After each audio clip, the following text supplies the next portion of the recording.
go back live.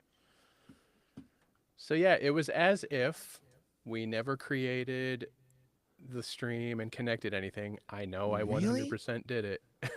I checked it as well. That's crazy. Because it had So- like the thing to set a reminder or whatever. Yeah. Yeah, now it's up.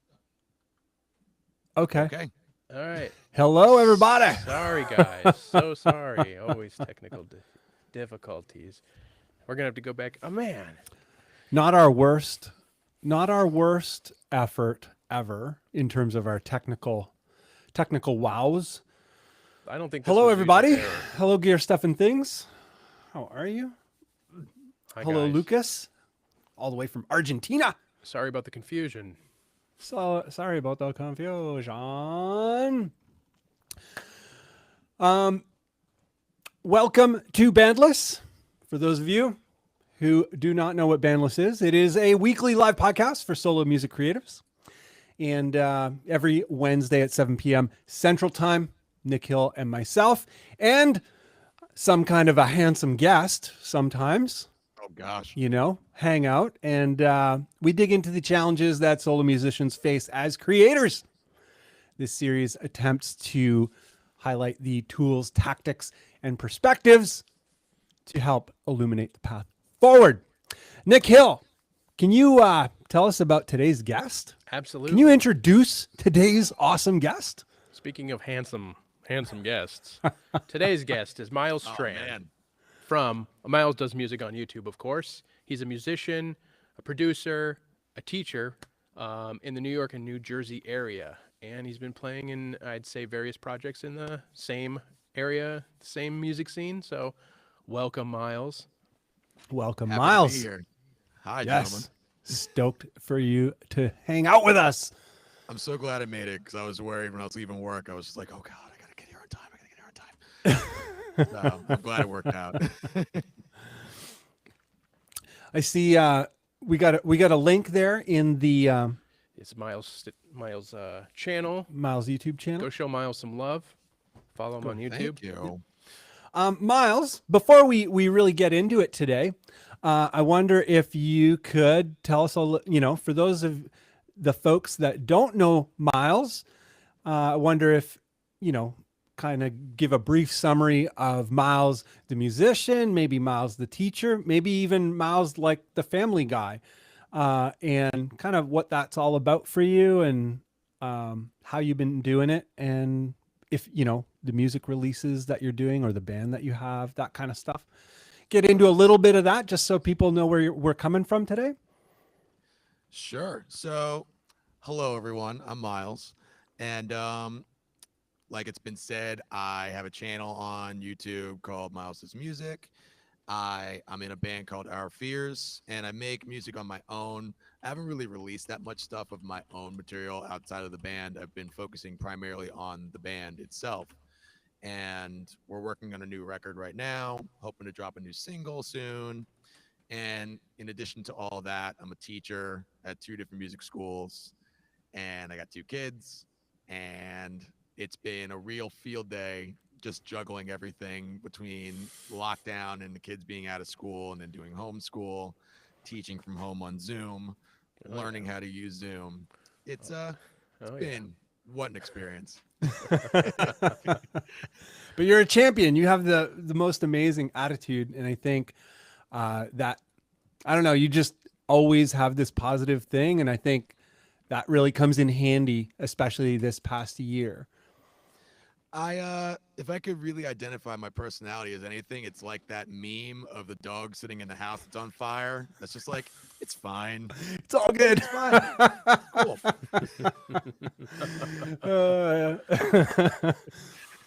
Cool. Amazing. Before we get going with the topic, Nick Hill's got a link for you with some of Miles's music. Yep. And Oh man, thank you guys. I would like to, thank some folks with us over at the old Patreon. Today we got with us, helping us, making it all happen, 13 Flaws, Development of a Void, Cosman, Renato, Ben Drakeford, Tanner RoughRiffs, Borglum, Baritone Cult, Barry Prosser, Kevin O'Brien, and Anthony Nieto. And yeah, huge thanks Thank you, guys. to all you guys with us. I know it says $7 there. That's Canadian dollars. For $5 American dollars, US dollars. If you're interested in coming along with the bandless journey and helping things happen, you can do that via this here cool link. But yeah, thanks to everyone with us at Patreon. Anyhow, today's topic, Nick Hill, what are we talking about today? Today, I actually have my notes up. Today we're talking about making lists, researching, buzzing around with a sense of intention or activity, but is it really a distraction? And as we kind of go through these topics, you're going to know what we're talking about, and I'm sure we're all guilty of it. I.e. Busy work. Keeping busy. Yeah. First point that we're going to get into here, Miles, we're going to send it off to you first. But the very first point is, are we here? Point 1. What are you doing? And essentially what we're getting at here is being a music artist, whether it be a solo artist or a band type of thing. Miles, you do both currently. Yes. I have done both. Nick has done both.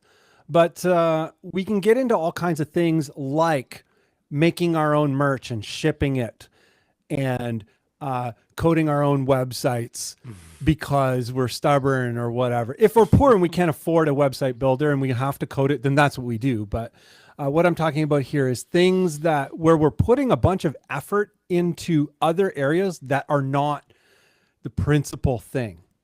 We're putting effort and attention into things that are not making the music and getting the music out to the world. And I think we all do this. We have all done this. We all know this really well. Can you kind of kick it off, Miles, and let us know about sort of how you've wrestled with this in any way, how you've tackled it, how it maybe still affects your life, all that kind of stuff? Yeah, it's a constant battle, not so much with distraction, but really just kind of organizing how I'm utilizing my time.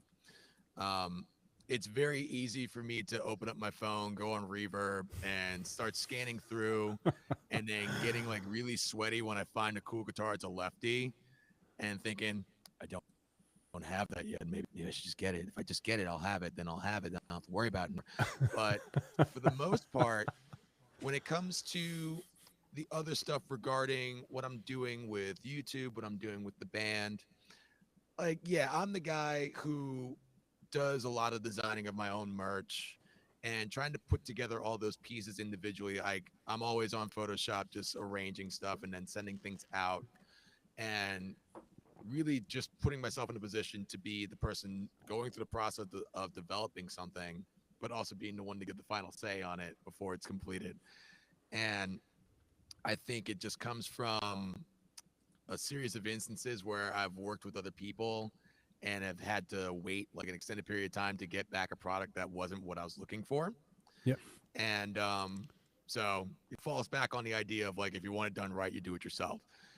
It's definitely not because I'm a control freak. It's definitely not that. No. Yeah. And how do you moderate that, Miles? Like where you're not spending an inordinate amount of time. Do you ever find that? So say with graphics or whatever, where you're like, man, I've been working on these graphics all week. I haven't picked up my guitar this week. Basically, I've gotten into this place now because I've gone through a series of different instances over the years where I had the tendency to just agree and take on too many things all at once. Someone would be like, hey, man, I'm putting together this band. You want in on guitar? I'd be like, yeah. And would then have to learn a set list of songs for one band that's doing weddings, another band that's doing punk gigs, another one that is a Misfits cover band. I was literally in a Misfits cover band in college. Amazing. And during that time, I was in 4 other bands. Ugh. So I was doing that on top of trying to keep track of school. And the only Right. thing that stopped me and my flow was getting really, really sick and just being like, I can't come to anyone's rehearsal. I can't Right. go anywhere.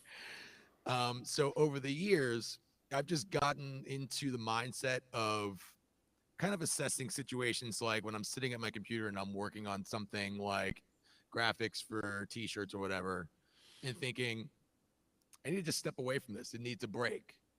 Because I know myself well enough that if I spend too much time and force myself to stay focused on something for too long, it's actually detrimental to the overall final product anyway. Diminishing returns.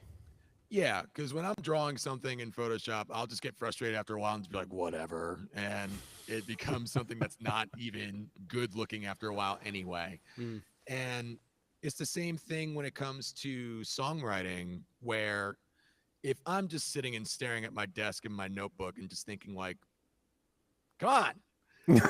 And That then was I my whole know day that, like, today. yeah, it still happens, but I've gotten into the mindset of saying, let it go way, Yeah. and just leaving it alone and trying to dedicate time to the things that are unavoidable. So Right. when I'm writing up music for students at work, like I know that I'm going to do that as soon as I get home, do that for like 2 hours or whatever. And then after that, I'll say like, okay, maybe I'll work on this graphic that I've been sitting on. Maybe I'll work on this song that I've been looking to learn for a while, and I need to just like dedicate some time to it. But it's a constant balancing act because there's still things that I realize that I haven't like picked up and worked on for Right. months. Which leads to my, I guess, my last personal question of you and this topic is: do you keep any kind of an organizer, like a spreadsheet, a calendar, anything like that? Do you have a difficult time maintaining the use of such a thing? I think a lot of people do, but even if you know, always getting on and falling off, always getting on, at least it's always kind of still there. I don't know. What do you have to say about, you know, using tools to manage your time? As far as a calendar, I have one. I keep that really just to like keep track of when I have gigs and obligations that I need to make. Yeah. Because again, I get myself inundated with things, and I try not to put myself in the position where I get a text from someone that's like, "Hey, you're on your way, right?" And my first thought is, "Where?" You know? I know that So one. it's really bad. But Yeah. so I keep a calendar just to keep track of all, and I know like when I'm available to do things and like schedule dentist appointments and stuff like that. And as far as the more sort of like day-to-day routine stuff, I keep a notepad with me when I'm going to and from work, just as kind of like a to-do list, not so much like my schedule for the day, Mhm. because with my two kids, there's no schedule. Right. Like I'll say, oh, well, when the baby goes down for a nap, I'm going to go downstairs. I'm going to record this video that I need to get out by Saturday. Right. And that'll be the day she won't take a nap. So it's like, okay, cool. I just got to do it tonight then. And so it's free form, but there is a structure to it. And it's just laying it out so that I can see it. And I think that visual element is what is most helpful for me, because Right. otherwise it falls into the background to never be seen again. Yeah. It seems like you have a lot going on, you know, it just like, It really does. no, not at all. So yeah, I feel like you speaking on this topic is golden. Nick Hill, any of that resonating with you? You have any points in there? I know you are somewhat similar. Your children are not children anymore; they're full grown. Significantly older, yeah. But you got the job going all day. You got a bunch of stuff going, collabs going. You got a wife, all that stuff. Yeah. Similar in that regard for sure. You know, I have a family and I do have kids, two boys, but they are 20 and 17, or about to be 20 and 18. So basically, I don't have to do anything for them anymore, other than buy their food. No, but they help me. Luckily, I'm at a position where I don't have to, you know, put kids down for a nap. So I do have that, but I still have a house to take care of. My wife is gone half the month out of every month, working up north. So it's basically just me trying to keep up the house. We have 2 dogs who are a surprising amount of work for the amount I like them, which is frustrating. What else? Yeah, and then I have a full-time job. I'm a video editor and video producer for a company in Chicago. So I have all that, and I work from home primarily. So what comes with that is I basically can be working at any time. You know, if there's stuff that needs to be tweaking, or if, you know, if I've worked on something during the day and I know that we need something for it done the next day, I have a habit of like, I'm just gonna go downstairs and knock that out real quick. You know, like I'm in and out of work all the time, on top of the YouTube thing, writing music, working on, you know, graphics. And I mean, up until recently, I was literally doing every little piece of what Nick Hill or YouTube was. Like you know, like Miles was saying, and I know Bunn, you're the same way. It only just now got to the point where, you know, meeting people through you and stuff, like I'm offloading some of that, like relinquishing some of that control, because there are people who are far more creative and better than me at certain things. So you kind of learn that as you go. You need to like surround yourself with the right people, and then you can lean on them for that stuff. But yeah, I'm kind of like, you know, the plate spinning on the what are they, sticks? What do they spin on? Yeah, the poles. Yeah, the dowels. I know, Nick, you work, where you work at home for your job is also where you do a lot of your creative work, your YouTube, your music, all that kind of stuff. Miles, I think that is somewhat similar for you. You do a certain amount of your work, your actual day work, preparing your lessons, all that kind of stuff. You do that in the same space as well, right? That's been the case for the past like year. Right. I'd already, prior to the world basically shutting down, I was already trying to get into the sort of routine of making myself available to do lessons in an online capacity, Right. just to kind of expand my reach in terms of like what was available to me in terms of students. And it was funny because at first, when everything got shut down, my bosses at my jobs were like, "What do we do?" And I'm like, I don't The know. internet? What are you gonna do? You know? Right, like I know what I'm doing. Yeah. But so especially now, it's been really useful teaching from home, just because I have students that are doing all different genres of music. So I'll have a student that comes in with a song from Five Finger Death Punch, and it's in B standard. Oof, and I'm like, sorry. no problem. Yeah, me too. But I go over and grab a guitar that's in B standard, and I'm ready to go. Yeah. In any other circumstance, like in an in-person one, it would have to be transposing that song's audio in an outside app up to like E standard, where they all sound like Alvin and the Chipmunks. And so it's not great, but in this context, it's a little bit better as long as there's a decent internet connection. Right. Yeah, you seem to have a great connection. Today. Yeah. I just upgraded my internet, so I know all about the pain of bad internet. Well, and we it's just had been really bad beautiful. weather lately. Hey? Like it's been really windy lately. And so the other night, the internet went out, and thankfully it was at night. So it was only for a little bit of time, and I wasn't like in the middle of a lesson or something like that. But Stepping on your cord. Yeah. Oh, You're stepping that's on what your it is. cord. Sorry. That's all right. Turn the helix off. Yeah. But yeah, so otherwise it's been consistent, and if anything, it's just like motivated me to be more sort of fluent in terms of how I'm going about doing everything. Right. Like I just got a new camera for the YouTube stuff. Yeah. So Congrats. I'm really excited about that. Yeah. I'm excited to not have to convert MOV files from my phone into MP4s and then start editing and then export. You know, like it's a little bit quicker. Yeah. So I'm excited. Nice. Cool. So fellas, you know, this first topic, is there any specifics that you'd like to kind of, rip on last minute, or do you have any comments that you see that you'd like to get to?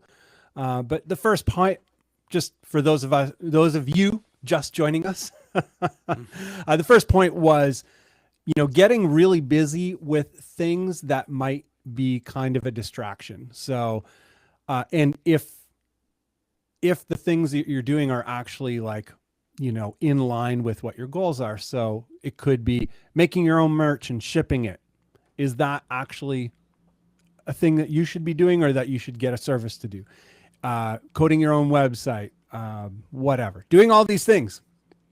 That's what our first point is all about. If you're just joining us now, is there any comments that you guys have? Is there anything you'd like to add to that topic? Well, one thing I'll note for myself personally that I found to be incredibly beneficial when it comes to the merchandise aspect of things. Yeah. I just recently started using Teespring. They're now Oh. called Spring. Yeah. But I always thought that was just something that was for like Jake Paul and all like the big YouTubers to sell their merch. Yeah. No. And then I made a profile on there, and I was like, so I don't have to have a crate full of t-shirts in my house. You guys just Amazing. make them to order. Yeah. Amazing. Crazy. Yeah. So that was huge. I mean, because Yeah. up until this point, whenever I was making merchandise to sell, it was always like finding a local printer, finding out what kind of shirts they're using, what their rates are, what the turnaround time was looking like, and stuff like that. Yeah. And then getting the inevitable email. It's like, hey, these colors are going to cost you extra. Hey, this image doesn't have enough detail. Can you send us a bigger one? Stuff like that. I'm sure Buns had to send many of those messages. I know all about it. Yeah. Story of my life. Oh man. Yeah. Yeah. Just to follow up, it's like at the beginning when you're doing stuff like this, it's inevitable you're going to be handling all of it. Yeah. It's just how it is. And that's okay. It's good. I always think it's good for people to know the process of something that you will inevitably, hopefully, hand off or delegate to someone else. Yeah. So knowing everything that goes into like creating a graphic package for my YouTube channel, like I did on my own early on, or I've done for people before, to then being able to kind of like pay someone else to do it. Yeah. Knowing what goes into that, it's good. Same thing with like, I don't know. Like Miles brought up the shirt thing. Like, the fact that you don't need to have inventory on hand is like, anybody can do that stuff. So if you're looking for creative ways to perpetuate yourself, there are tools. And I think we've had a podcast on some of this. Mhm. But what I was going to get is like last night, as an example, I was kind of rejiggering my web page, and it led to any number of tangents. I mean, I'm sure I texted you way late last night asking you about something, and I'm like, I was trying to fix this to do this, which then led to this, which then means I need to do this, and then I need to upload this so that this can be on the page too. And then I'm like, oh, I don't have any Wells shirts. I need to work on Wells shirts now, and it's stuff that needs to be done, but you have to be super intentional about what it is you're going to do. Maybe going into, and I'm sure this is probably where you excel, Bun, because you plan way more than I do. I'm like, I need to do this one thing, but it's actually like the iceberg of this giant mountain of shit that goes into it. And because I didn't plan, I'm like, 5 hours later, it's 1 a.m, and I'm in the same boat. yeah. I noticed with one of the reasons I got so into planning, you got to be careful with planning. We're going to get into that topic, but that thing, that analogy that you use of the iceberg is so good, because so many times I found myself, I'm like, oh, sweet, I got this thing done, and then have to backtrack because the bottom of the iceberg is falling apart or just not there at all. All you can see is the tip of this iceberg above the water, but everything else is falling apart underneath. Yeah. And so that's why I got into planning, especially the more I wanted to do things myself. Yeah, But- I know the importance of it. I'm very aware of how important planning is. It's my lack of execution. I have all sorts of tools to organize and streamline and gather ideas and notebooks by my side at all times. Like I have, I don't know. Something will happen and I'll apply more planning to my life because it's not from a lack of wanting to plan, but I don't know. Well, there's also that you got to split it between enough planning, but also enough go. Yeah. And that's the thing. Like Yeah. I will paralyze myself with too much planning and then Be stuck on there the goes a couch. day. Yep. Yeah. Yep. We're going to grab a few comments here. If you For guys are good with sure. that. Yeah. Cool. The No. first one here is, Antagonizer 2000 says Miles is and always will be the boss. Sorry, Bruce. Love it. Thank you. And Nice. I'm going to follow up Both Jersey boys, right? with, yeah. And 13 Flaws says, I think it's good to dip your toe in and try all aspects. If it's not your thing, then move on and outsource. Yep. And like Nick was saying, there's huge benefits to, let's get Nick, seeing as we're referencing Nick, there's huge benefits to dipping your toes into every aspect of what you're going to be dealing with. And as you grow, you figure out which ones are important to handle yourself and which ones you can afford to offload and maybe even be more profitable as a creative business by offloading it. Yeah. Absolutely. Do you guys have your eye on any other A little slow going comments here? since we kind of started a little late. Cosman says he's trying to outsource his guitar playing. Well, that's easy. So to do. Miles, I know you're a little bit of a You're session al- guy. yeah, you're always looking for projects. Yeah. Some session work, It's funny because like at the beginning of the lockdown and everything, the first thought that popped into my head was I should make an account on Fiverr and start making my playing available for other people's projects and stuff. And I just never got around to it because I think I was just really immersing myself in trying to get better with editing video and promoting stuff that I'm doing. Mm-hmm. So Yep. I got sidetracked with that, but it's still something that I consider doing. Yeah. Yeah. When that makes it when space makes itself available, you'll get at it, I'm sure. Yeah, like forget it. Once the kids go back to school, forget it. The internet's not ready. There's so many videos. Once my springtime allergies are done and the kids are back at school, game over. Yeah, game over. Miles is coming. And 13 Flaws also adds to his last thing. It gives you a greater appreciation to all the behind the scenes stuff. Yeah. Absolutely. Greater understanding and a greater appreciation when you are working with people who are fulfilling these things for you. You're like, oh man, thank you. I know what goes Yeah. into it.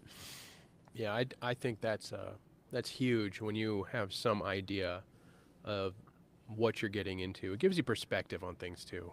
Yeah. For me, it's always like working with other creatives, like the value of their time is so valuable to me. I just because I absolutely know what goes into almost everything, if not yeah. everything. Absolutely. Especially when they're extremely talented. It's like there's a lot of things I can do, but I'm not particularly talented at. I might be practiced in some things and can do decent whatever, but there are some people who are just on a god level of whatever.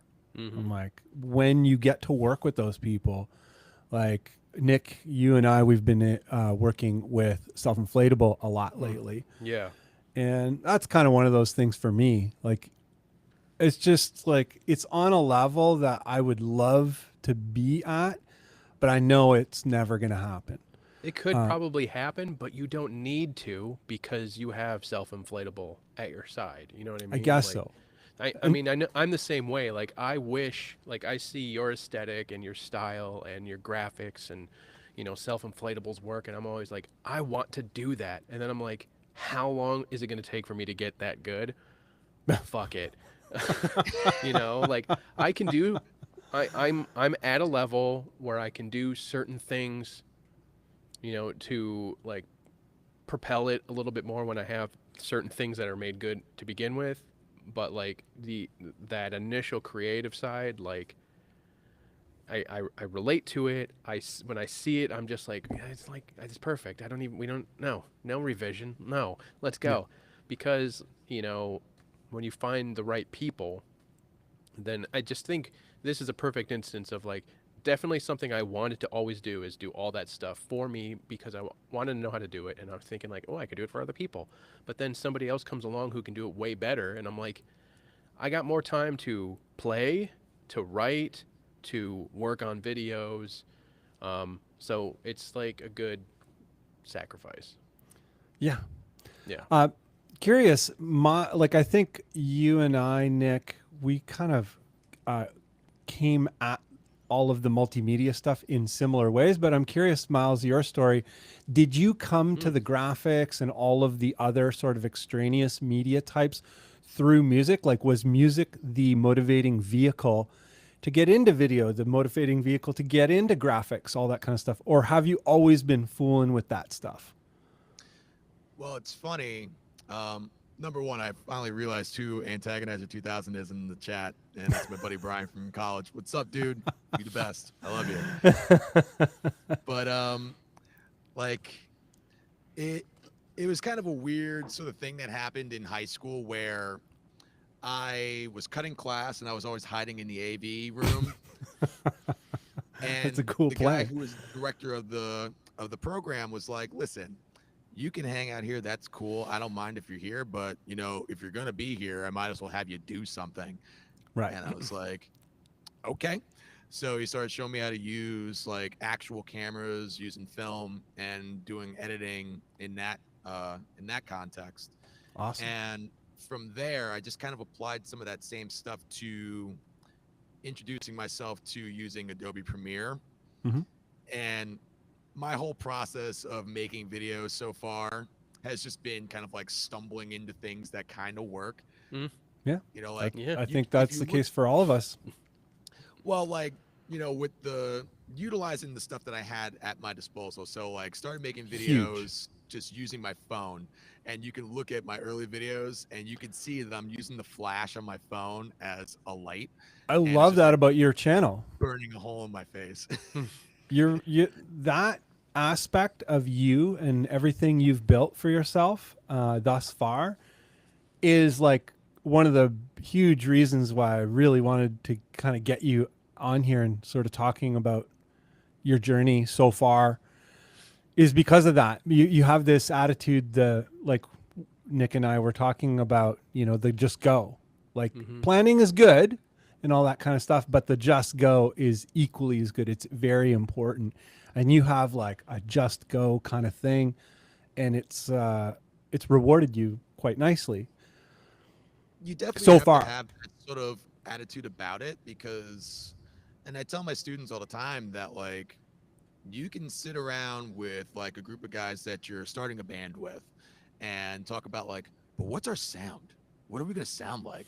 What are we going to look like? What are we going to do? And you're thinking about all these steps that are beyond the initial step of like, just play jamming, something, do something, write a song. And whatever that song is, man. either you guys really like it and you build off of that initial first step, or you start from scratch again and try to find a formula that works for you. Like, I only started making videos on YouTube, at least with this channel, because originally I had a channel when YouTube first became a thing back in the old days. And I hated it because I was getting all these comments from people that are like, you should play this song. Oh, you're holding your guitar the wrong way. And I'm like, I don't like YouTube. No. You're holding your guitar the wrong way. Your guitar's upside down, man. Yeah, I still get that. But, you know, like with this channel, I initially started it because I had so many instances at my job where kids were coming in playing a song that they were learning in their lessons, and I'm like, hey, you're playing that the wrong way, and they're like, oh well, so and so told me how to play it this way, or they'd tell me they looked up tabs on Ultimate Guitar, and I'm like, that's it, I got to start putting up covers and Yep. putting out lessons. I got to do it. Do them right. Nice. Yeah, it's good. No. Yeah, I don't think that's anything to understate. Like starting out, like I'm the same way. Like I started with a cheap camera. Some of them were on GoPros. It's like, and I was the same. The reason why I work for a video production company is because I started doing shit on YouTube. Like that's how I learned how to edit. I didn't know how to do any of it. I just dove in, and I think it's definitely a good, like, word to have. It's a good thing. Come on, man. Give me a break.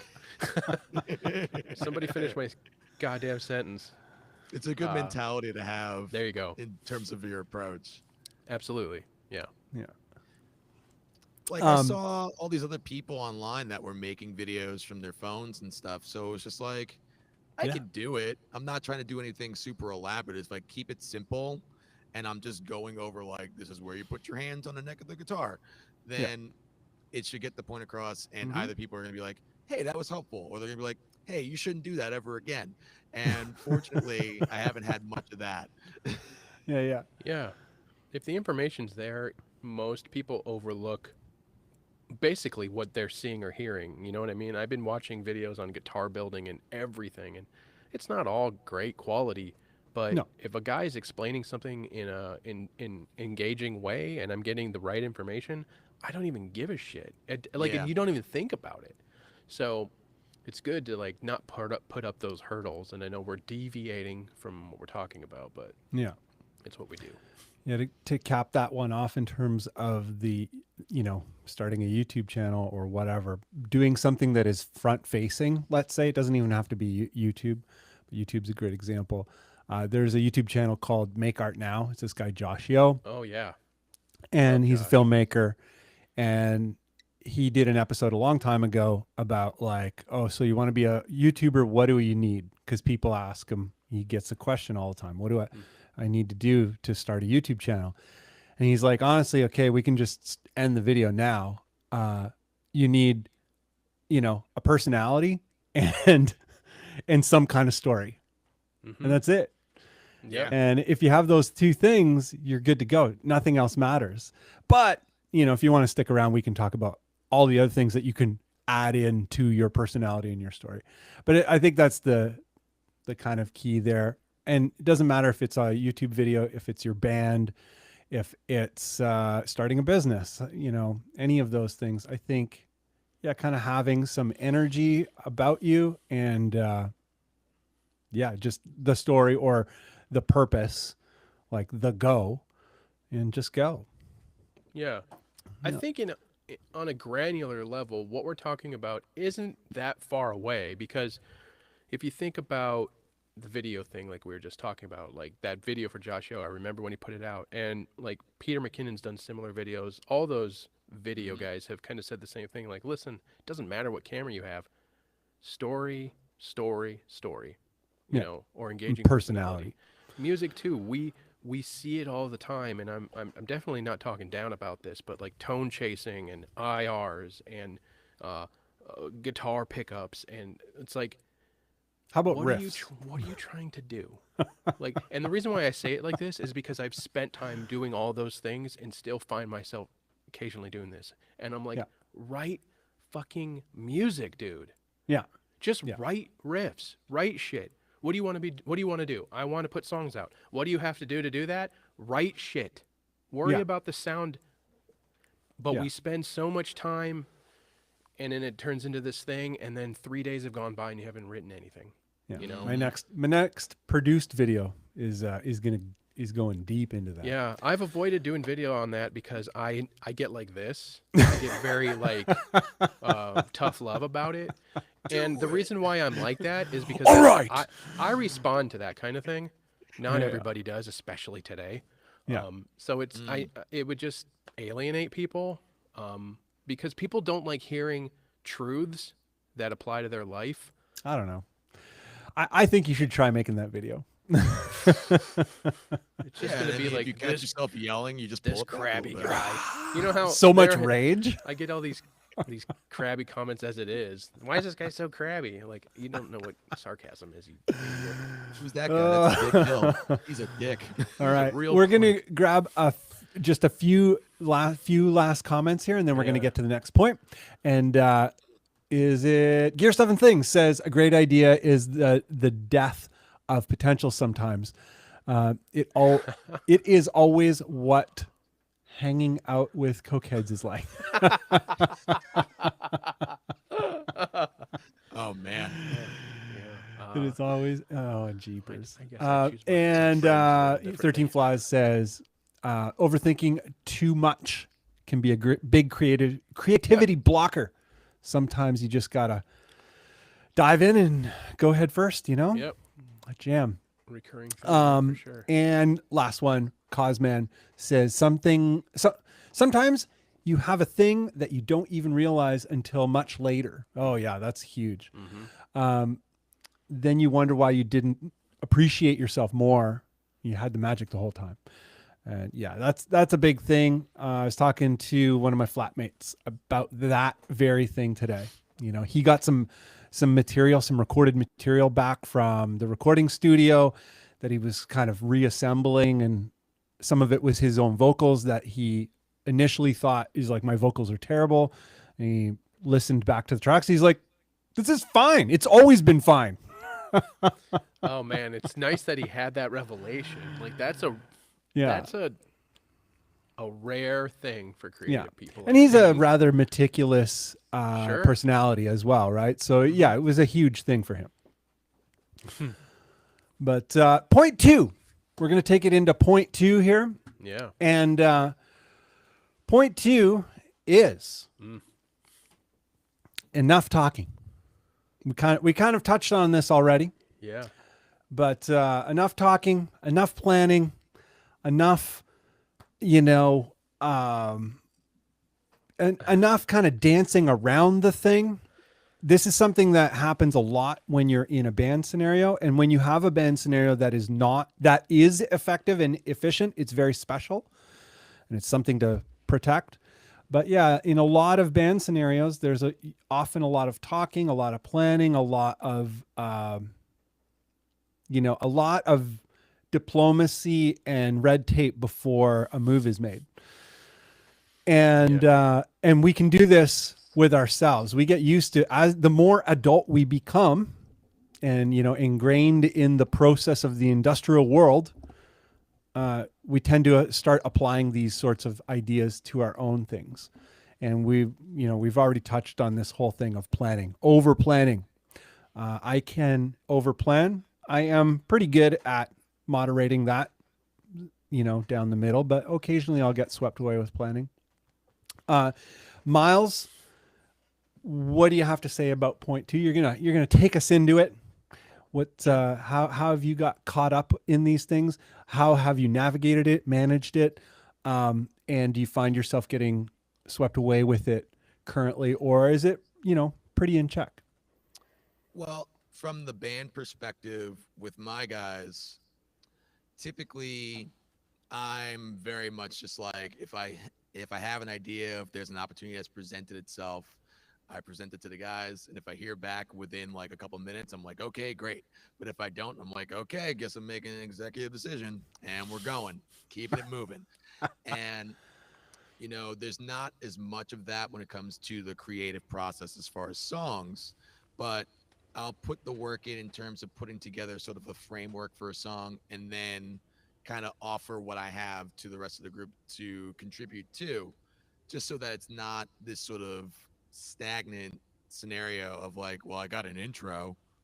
What do you want to do after that?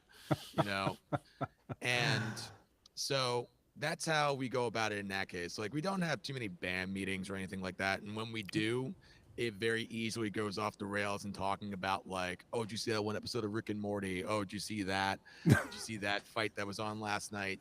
And before we know it, 2 hours have gone by and we haven't talked anything about the new record. Yeah. But as far as from a like individual standpoint, the easiest way for me to kind of stand in my own way is to convince myself that I can't move forward until I have something, some sort of entity in order to assist me in moving forward. Like, I can't make this video until I get this camera. I Right. can't do this until I have this editing pack from Motion Array or whatever, Right. you know? And so I try to be observant of when those instances come up.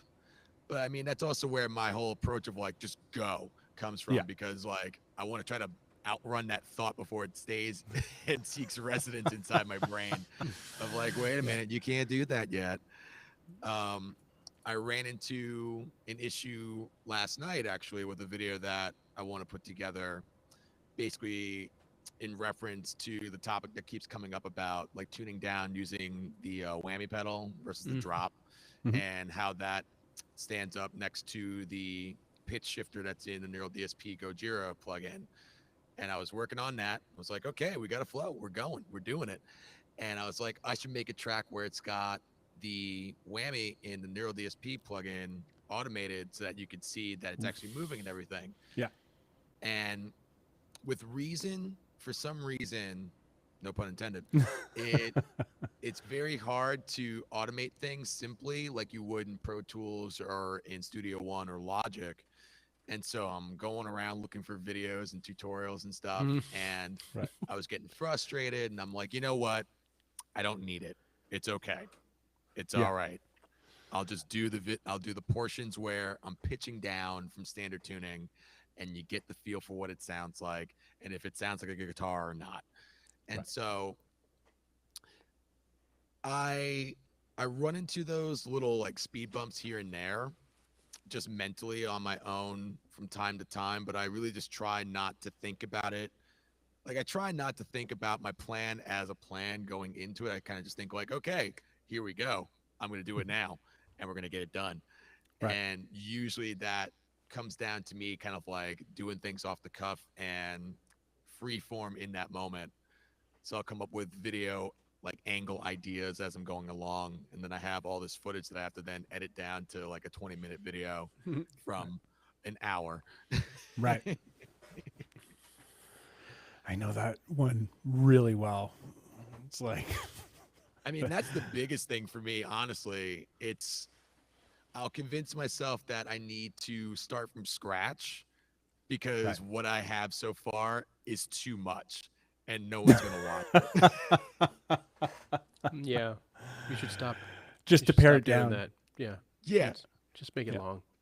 Well, yeah, I just make it long now. I mean, because like between that and the very typical thing that happens with most of my videos, where if I don't put any work into it at all, gets all the views. The videos that put like all the work in the world into it, it's like every detail is pristine by my standing, no one watches it. But like now I'm just like, I'm just gonna make it. If someone sees it, cool. Yeah. I think that's the way. That's always the way. Mystery of the YouTube world. I don't get So it. weird. I put up a welcome video yesterday. That was good. I liked it. Thanks, but it's it's just a welcome to the channel video, and it's doing it's not screaming, but it's doing surprise. It shouldn't be doing as good as it's doing. It's a welcome video.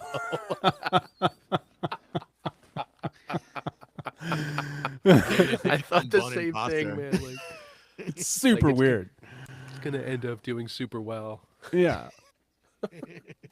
Like there's nothing going on there. But yes, I know what you mean. The ones that you think are going to be hot aren't. I don't even think about that anymore. I'm just like, what video do I think is important, that is interesting for me to make, like as a creative person, but also is valuable as a piece of information.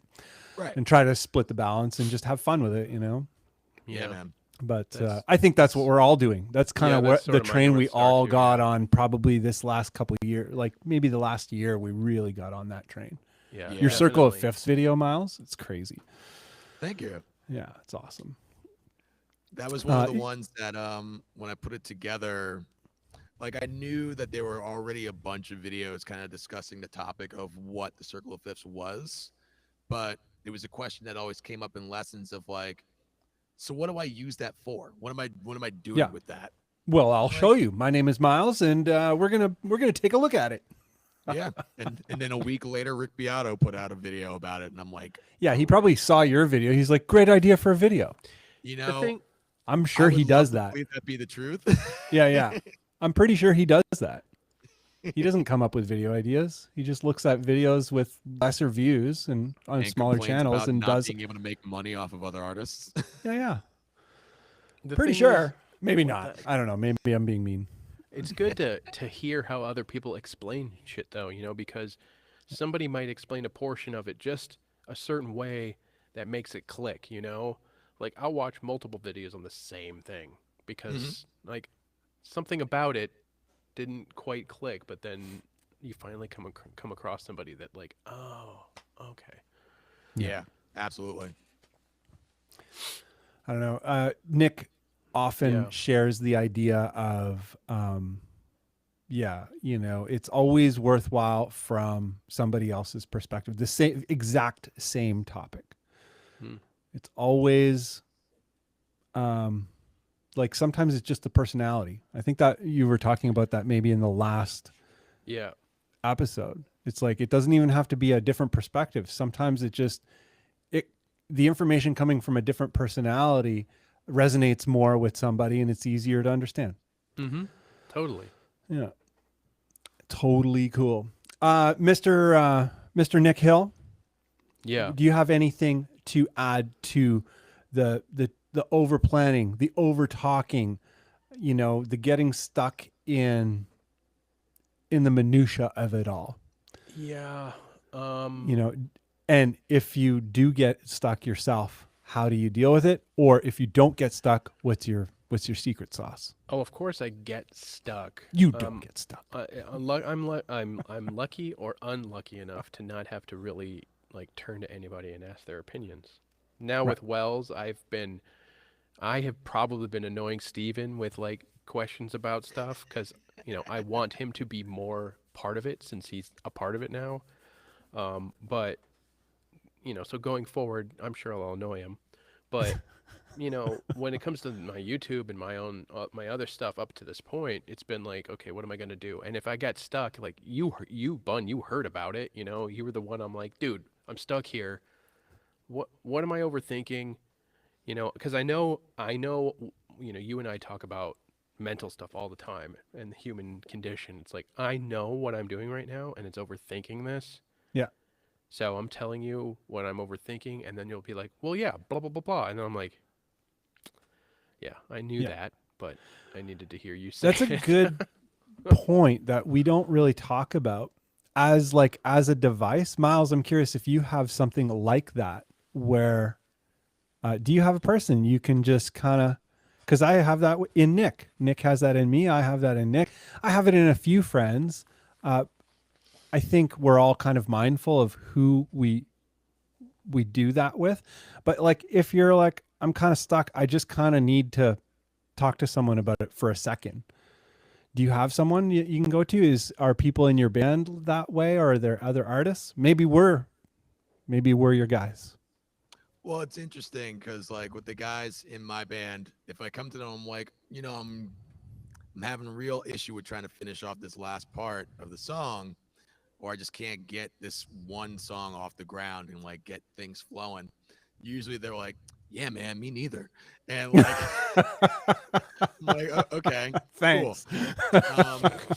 But like creatively, I try to set myself up with a couple of sort of like simple tools to have at my disposal when it comes to like the creative side of songwriting, at least, where if I know what key signature I'm playing within, I'll write down on a sheet of paper the notes that make up that key. Yep. Like write out the notes that go on the scale so I can have a visual element of like, all right, I'm playing in G. Maybe I can start this next section on A minor. Right. And, allow that to kind of facilitate the sort of like possible introduction of like new approaches to trying different things with that information that I have available to me. Right. Same thing like I was saying in that one video about spicing up your songs, where it's like, instead of playing chords, why don't you try to break everything up into single notes and make a pattern out of that?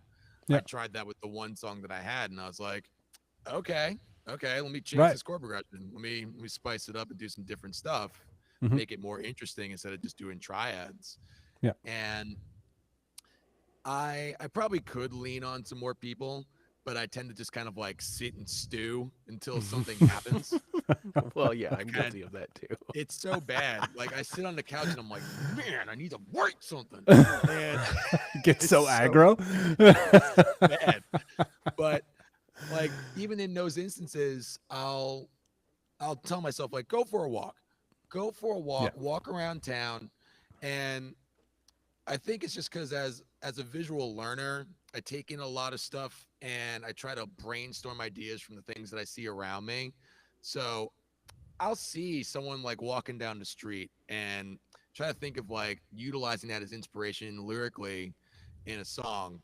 Um, I've been trying to steer clear of doing much of that as far as like following the news and following that as a means of inspiration, because You it would write a just bunch make of all my sad songs fucking sound songs. like songs from the Clash. And Clash is all right. I mean, I'm not opposed to the Clash, but like I don't want to fall into a hole of like just writing an emo everything band. around one topic. Yeah. Kind of like how the Beatles songs all have the word love in them. Right. So it's a balance of wanting to maintain some variability between different ideas that I'm working on so that they don't sound like the same thing being repackaged, Mhm. but also not letting myself sit in this category of just being like, you did that already. You did that already. Yeah. That's nothing. You did that. And like I'll tell students, even like when they come to their own writing, it's like, don't worry about what the song sounds like. Just write it. Right. Because for some artists, it comes down to just like kind of cleansing the palette of whatever you have in your mind, getting it on paper, getting Get it it out there. recorded. Oh yeah, and yeah, now yeah, it's yeah, yeah. gone. This is that's huge. It's Yeah. huge. Yeah. Like- So I try not to stew too much, but it happens. Yeah. Sometimes. And if you are stewing, get it out there. Just get it out, whichever way. Go for a walk, it. write it down, call up Nick Hill. Call up Nick Hill. There's a bunch of Give you ways you tough can do love. it. Yeah. So you get It's back just on the horse, stop go being a ride. bitch. Nick Hill, you have anything to add to that one before we grab a few comments? Not this is. I mean, it's like it's so poignant. I'm living in this like trying to get stuff done, but not get lost in the weeds daily with a new project. You know. Right. Yeah, of course. So, yeah, it's like I have a little mini headache for the last couple days because there's stuff I want to do and I need to do. Just you a know, lot of thoughts to going on. perpetuate the project. I think it, Mhm. you know, to other people, it's like, well, what's the big deal? Like, who's gonna? You're gonna get what 80 streams, and like, well, it's important to me, you know. So, like, Well, we I'm gonna could put all also of go back to our previous episode of Long Game. exactly. Just point And them to that episode, Nick Hill. Right, and We're in the that's- long game here, playing well, the long game. I would have already told them to F off by that point, but Well, yeah, creatively, you know, it's also just getting ideas together and putting them out for yourself. It's and that's expression. it too, Miles. It's like I'm proud of the songs I wrote, and then Steven brought them to a new level that I'm like, this is way better than anything I could have imagined. So it deserves effort, and I want to do it right, and I'm trying to think of every possible way to like put it out there, and you know, because people are digging it already, and it's like not even really out yet. So, yeah, you know, but it's like time in the day, and on top of it, I want to be I need to make a YouTube video, and I want to be writing. So it's like I've just overwhelmed myself. I gotta right open now that thinking calendar. about it. Well, I do that too, and that's how I end up getting stuck on the couch because like mentally collecting all the things that I want to get done in my head kind of forms an anchor that just plants me stationary on the couch, and then I don't get anything done because I'm like, yeah, no, my brain can't do any of this right now. I gotta yeah. Sometimes you have to. We've talked about that too. Overwhelmed. Sometimes you gotta just take that like, oh, okay, F it. I'm gonna watch this dude's videos for a while, or You just can't know, let that period turn into like 3 no, months. no, dude. If I do it X amount of hours, I feel like a pile. So yeah, Yeah. yeah. Amazing. Whatchamacallit, grabbing a few comments here. Development of a Void. How are you? Good to see you in the stream. He says lots of talking mentally is a cultural thing. Westerners love to talk. In order to just do it, is necessary to stop talking to ourselves in our heads.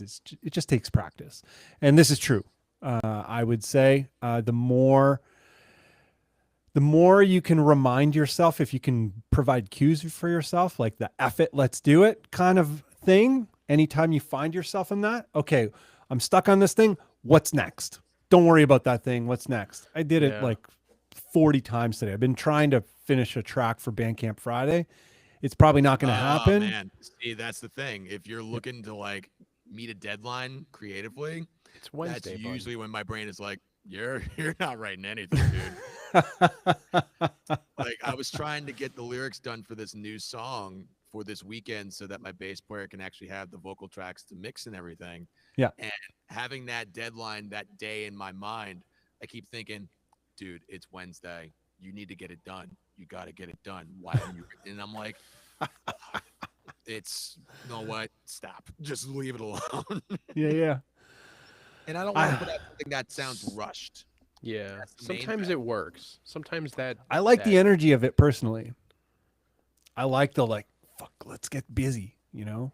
Yeah. Yeah. I mean, if so- you have that sort of energy and that approach and you make that a routine, then it becomes a lot more fluent. Like I realize years away from college now, when I had masterclass and I had to have a new song ready to present to my class every week, it was like, it became a routine. I was like, okay, just writing songs. They would just be like, blah, like vomit it out. And I'd have Awesome. them ready. And I wouldn't have any sort of qualm about whether it was good or not, because I knew that if I thought it was like the gift from God that I just wrote down and recorded, that my professor was going to be like, it's the worst thing I've ever heard. I hate it. You know? Or she would tell me that she wants me to change the key of it, put it in 5/4, and then make the subject matter from the female rather than the male. And I'd be like, but it was perfect already. What do you mean? You know, so if I can get myself into that sort of routine, I think it wouldn't be as much of a stressor on me to meet deadlines like that. But everything's been so sporadic lately. It's been hard. It is hard. But yeah, we've talked, it's come up a lot on this channel already. It seems like this is a bit of a theme, the routine, the creative momentum, doing whatever it takes to get momentum started and to maintain it. It's difficult, but there is definitely a huge value in it. And, you know, Nick, you're in a huge creative, I would say, it seems like you have a momentum going right now with music and all that kind of stuff. Yeah, and I think that's part of like a little bit of a stressor, is because I want to keep it going, you know. Right. There is no hurry for me to write more tracks. Stevens obviously has closed the hatch and they're working on music. He's and, busy, yeah. You know, it's not like I'm gonna just plop a album, you know. And I want him to write the next stuff with me too. So it's not a hurry, but I can divert that energy into some other projects that I want to do this year. You know, I want to do multiple musical projects under different names, and that was my goal at the beginning, and I'm gonna do it. But it's like, yeah, I realize I have some creative momentum, and like it's like I haven't lost it, but I'm afraid of losing it, and it's like when I always, you know, when you have a significant other, and oftentimes, you know, my wife Tony will worry about a thing that has not even happened yet, and I'm like, Has not come to you're fruition worried yet." about a thing that's not even a real thing yet. And I know we all do it, and it's not super helpful to say that sometimes, but I'm like I understand you got to be prepared for stuff, but like you're considering, I think it's when you consider things that might happen so much to the point where they affect your current status, your situation at the moment, that's when it becomes an issue. So I'm trying to not let that happen. I'm trying to at least chip away at something every day towards this thing that's happening. and then oh yeah, YouTube and work, you know. So Right. it's and I'm, you know, admittedly, I've talked to you about it, Bun, but you know, the rest of the guys don't really know. Like, I kind of don't know where to go right now with YouTube. Nothing is. I'm inspired to write and to make music, and videos about that. This is a weird thing to even say. Videos about that, like, do people want to see it? You know, and that's a discussion I've had with you a lot. Yeah. I I think think we there's have to make definitely the a things that we're demand for excited it. about. Yeah. You know, like when I definitely went through that sort of phase personally as well, because I kind of reached this sort of crossroads where it's like, do I just become this channel that does covers of songs Oh man, and yeah. lessons, or do I want to do something more expansive? And like, there's already a bunch of channels that do that, and I could still have that be something that I do, but I Mm-hmm. still want more. I want to do something more, and it's just a matter of figuring out what that is and if there's a demand for it. Yeah. Yeah. Just try it. Yeah. Just Yeah. go. Well, You that know, yeah, I mean, I have some songwriting videos, and I'm gonna do more, and discussing just like the process, because like we've said before, everyone's got a different approach to how they're going about it. mm-hmm. Mhm. And when it comes to the subject of creativity in general, there's no right or wrong way to go about doing it. It doesn't have to be formulaic in any sort of way. It's just a matter of like having a perspective that's motivating you to want to do something creative. Yeah. And yeah, so it'll be all right. Yeah. Oh yeah, for sure.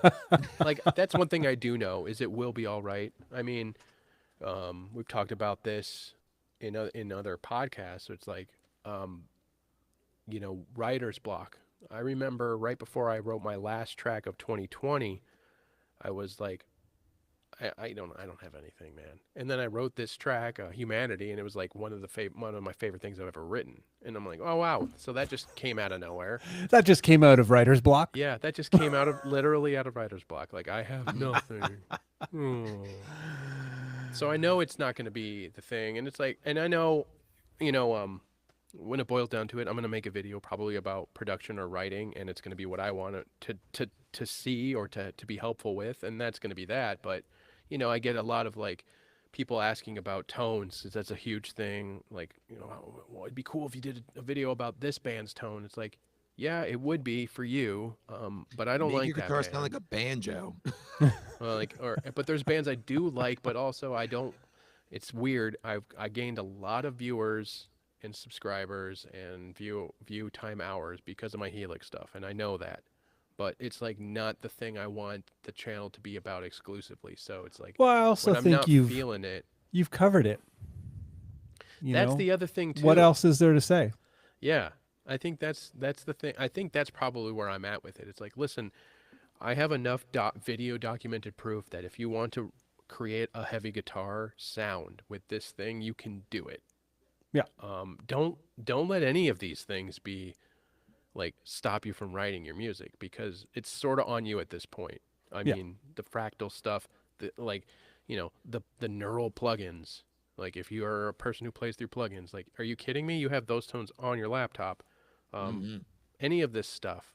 Shit, I've been thinking about going back and getting a Pod HD and running it through stuff because I know it'll sound good. I know it sounded good then. I know I could make it sound good now, you know? Yeah.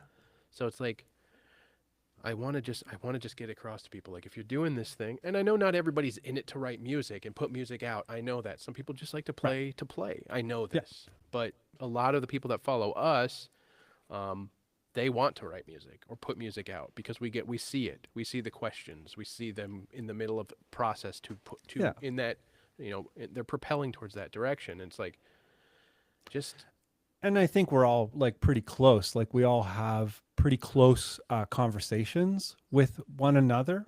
yeah.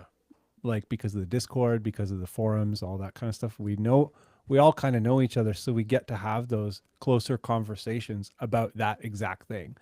Yeah. About I'm writing sorry, I'm material. never on Discord, by the way. My bad. No, I'm man, like, it's I get the notifications and I'm like at work and I'm like, It's all good. so, no, it's a thing. If you can pop in, you pop in, and I try to pop in as often as I can and help people where I can. Or just don't some- think I'm not too cool for Discord. Yeah. I've No. been focused on videos and music the last like 2 weeks, so I haven't been in there either. So it's not just you, Miles. Well, whenever I sit down to work, I always just put my phone on airplane mode because I Yeah, can't same. focus on multiple things. So Yeah, that's a good habit that I don't. That I should. it's not the best Next habit episode. because I have young kids. Right. But they're old enough that they can open up the door and be like, "Dad, Yeah. can you Right. feed us?" You know. Is it time to eat already? Hey, Oh, food time again. Fine. Yeah. food time. Food time. Those Yeah. kids, they just never. Oh, Death Crew. Look at that. It never goes away. We're gonna grab a few comments. Nick, do you have your eyes on any? I have a few here. I'm gonna try and Go for it. okay. Idea diarrhea. 13 Flies. Excuse me. Excuse you. It says, I think with a band situation, you need a democracy. Like how I said democracy? Yep, Need a democracy, democracy. but at the same time, one person needs to be appointed to take the reins. And yeah, I think they're having a clear leadership. We've talked about this before in past episodes. And yeah, it makes a huge difference. And I think one of my biggest motivations for going solo was not to be the leader specifically, but recognizing that leadership makes a huge difference in things getting done and things happening, becoming something. And if you're in a situation where leadership is muddled, and you know it, you're like, oh, well, I know the difference, so I can apply it, even though I don't really want to be the leader, but I do want things to happen. So I'm just going to throw myself into that seat. Yeah. Is that the case for both of you guys? I mean, with every band that I've ever been in, well, not every band. Are but you the majority main of writer them. usually? I've been the main writer, and just kind of like the guy who's rowing the ship, because if there are other people rowing, they're rowing in a different direction. Now the canoe is just kind of like circling itself. And it makes for an interesting dynamic in some instances where I'll have people say to me like, "You never let anyone else write anything," and it's like, you guys never produce anything. Like, Yeah. I can't wait all this time for you guys to come up with an idea. Like, Yeah. either you present something and we work with that, or I continue to move forward. It's nothing personal. Yeah. And it's kind of the same thing with the guys that I'm with right now, where recently it came up in conversation where it was like, oh, well, at the end of the day, all the ideas that you come up with are the ones that we come up and follow through with. And it's like, well, don't make it sound like I'm being like a crazy pirate about it. Like, you guys don't present anything. And if you don't for long periods of time, someone's got to take the reins on everything. Yeah. And the door is always open for someone to say, hey, this idea is cool, but what if we did this instead with it? Right. Because even when I'm working by myself, I like having someone to kind of like be there to bounce off ideas and have them say like, well, this is cool, but what about this? Well, like when I'm working by myself, it's just like, yeah, Miles, you're great. You're great. You're doing everything perfect. Keep it up. They should give you a trophy. And that's not always the case. Not everything that I do is that great. Yeah. Right. Do you find, Miles, because you're in a current band situation that, and probably around a lot of other people who are attempting to do similar things, do you find a lot of people need to be invited to be part of the creative process when there is a clear leader? And maybe that's a little bit of what's going on. It definitely comes down to a difference in personalities in that instance. Like when it comes to a established band situation, I've seen the dynamic be varied in the sense of like someone will be upset that they feel like they're not being heard. And then you say, okay, well, what do you have to present? Then they say, well, nothing. And it's like, okay, well, do you just want me to ask you each time what you think? And then you're like, well, it'd be nice to be made to feel like I'm actually a member of the group. And it's like, oh, okay, sure. I don't have to invite you though. What do you think about this? You're here. Be present. And I mean, when it's me being when it's me experiencing that sort of issue, like seeing that firsthand, I I take it as a reminder of like you need to acknowledge that there's other people in the room, Yeah. and that it's not just like, okay, thank you guys for coming to my TED talk, and now I'm gonna start. So I have to constantly remind myself to just be like, what do you guys think? What do you think about this? If you Right. hate it, it's cool. I don't have any personal stake in this. Just tell me what you think. Yeah. And like I even do that with the guys when it comes to merch ideas. Like we did that one shirt that is like a play on the OnlyFans logo. Yep. And I was like, what do you guys think? Are your parents gonna get upset? And they're like, no, this is great. I'm gonna buy one for my dad. And it kind of ties back into just general communication and just being receptive to other people. But if you're not working with other people, be receptive to yourself and allow yourself to have the personal honesty to ask, like, is this good? Yeah. Is this something that I'm really confident in? I found that an easy way to really find out if something is good or not is to export a copy of whatever session you're working with, like whatever recording you have, whether it be in a DAW or just from your phone recording, and play it for someone else. If you can patiently sit there and hold your phone and like stare at that person for the duration of the time that you're playing that thing and not feel like you need to offer an excuse, you have a good idea. Oh, wow. That's a good one. Yeah. Yeah. And there's many times where I'll present an idea or a song to someone and I'll be like, check it out. And like midway through, I'll be like, yeah, I'm going to do those vocals again. I'm not crazy about them. And they're like, shut up. Let me No, hear you're it. you're like, no, this is my process. You Yeah. shh. And I'm like, but wait, you need to know that this isn't me. It's not me. Amazing. So yeah, it's a lot of different variables that play a role in everything. I especially saw it at my old job. They had an adult band group. So you had a series of adults that were showing up that didn't necessarily know each other outside of the school, but Right. they would come together and be assigned songs to play as a band sort of situation. And the two factors that played the biggest roles were difference in personalities and the people that were coming in expecting everything to be about them because they're paying to be there. Right. And it's like, I mean, look, you'll get your moment in the sun, but we gotta make sure everyone gets to eat as well. He Team does a effort. funny thing. Yeah, like the cake is for everyone. All right, Yeah. need to share. Yeah. It's funny. I know. Not to tangent ourselves too much, but like when it comes to like you were talking about your band and like your personality and like, okay, well, there's a lack of writing. I'm gonna write, and then you come in the next time, you're like, okay, well, no one has an idea. I got one, and then it just turns into every practice you have an idea, and then all the songs are Miles' songs. But it's like, I find myself in this situation where I have to preface like a group, if I'm working with people especially, I'm like, listen, this is how my personality is. Like, it is in no way me trying to steamroll you. If you have an idea, interject. If you have criticism, interject, because otherwise I'm just going to keep the momentum going.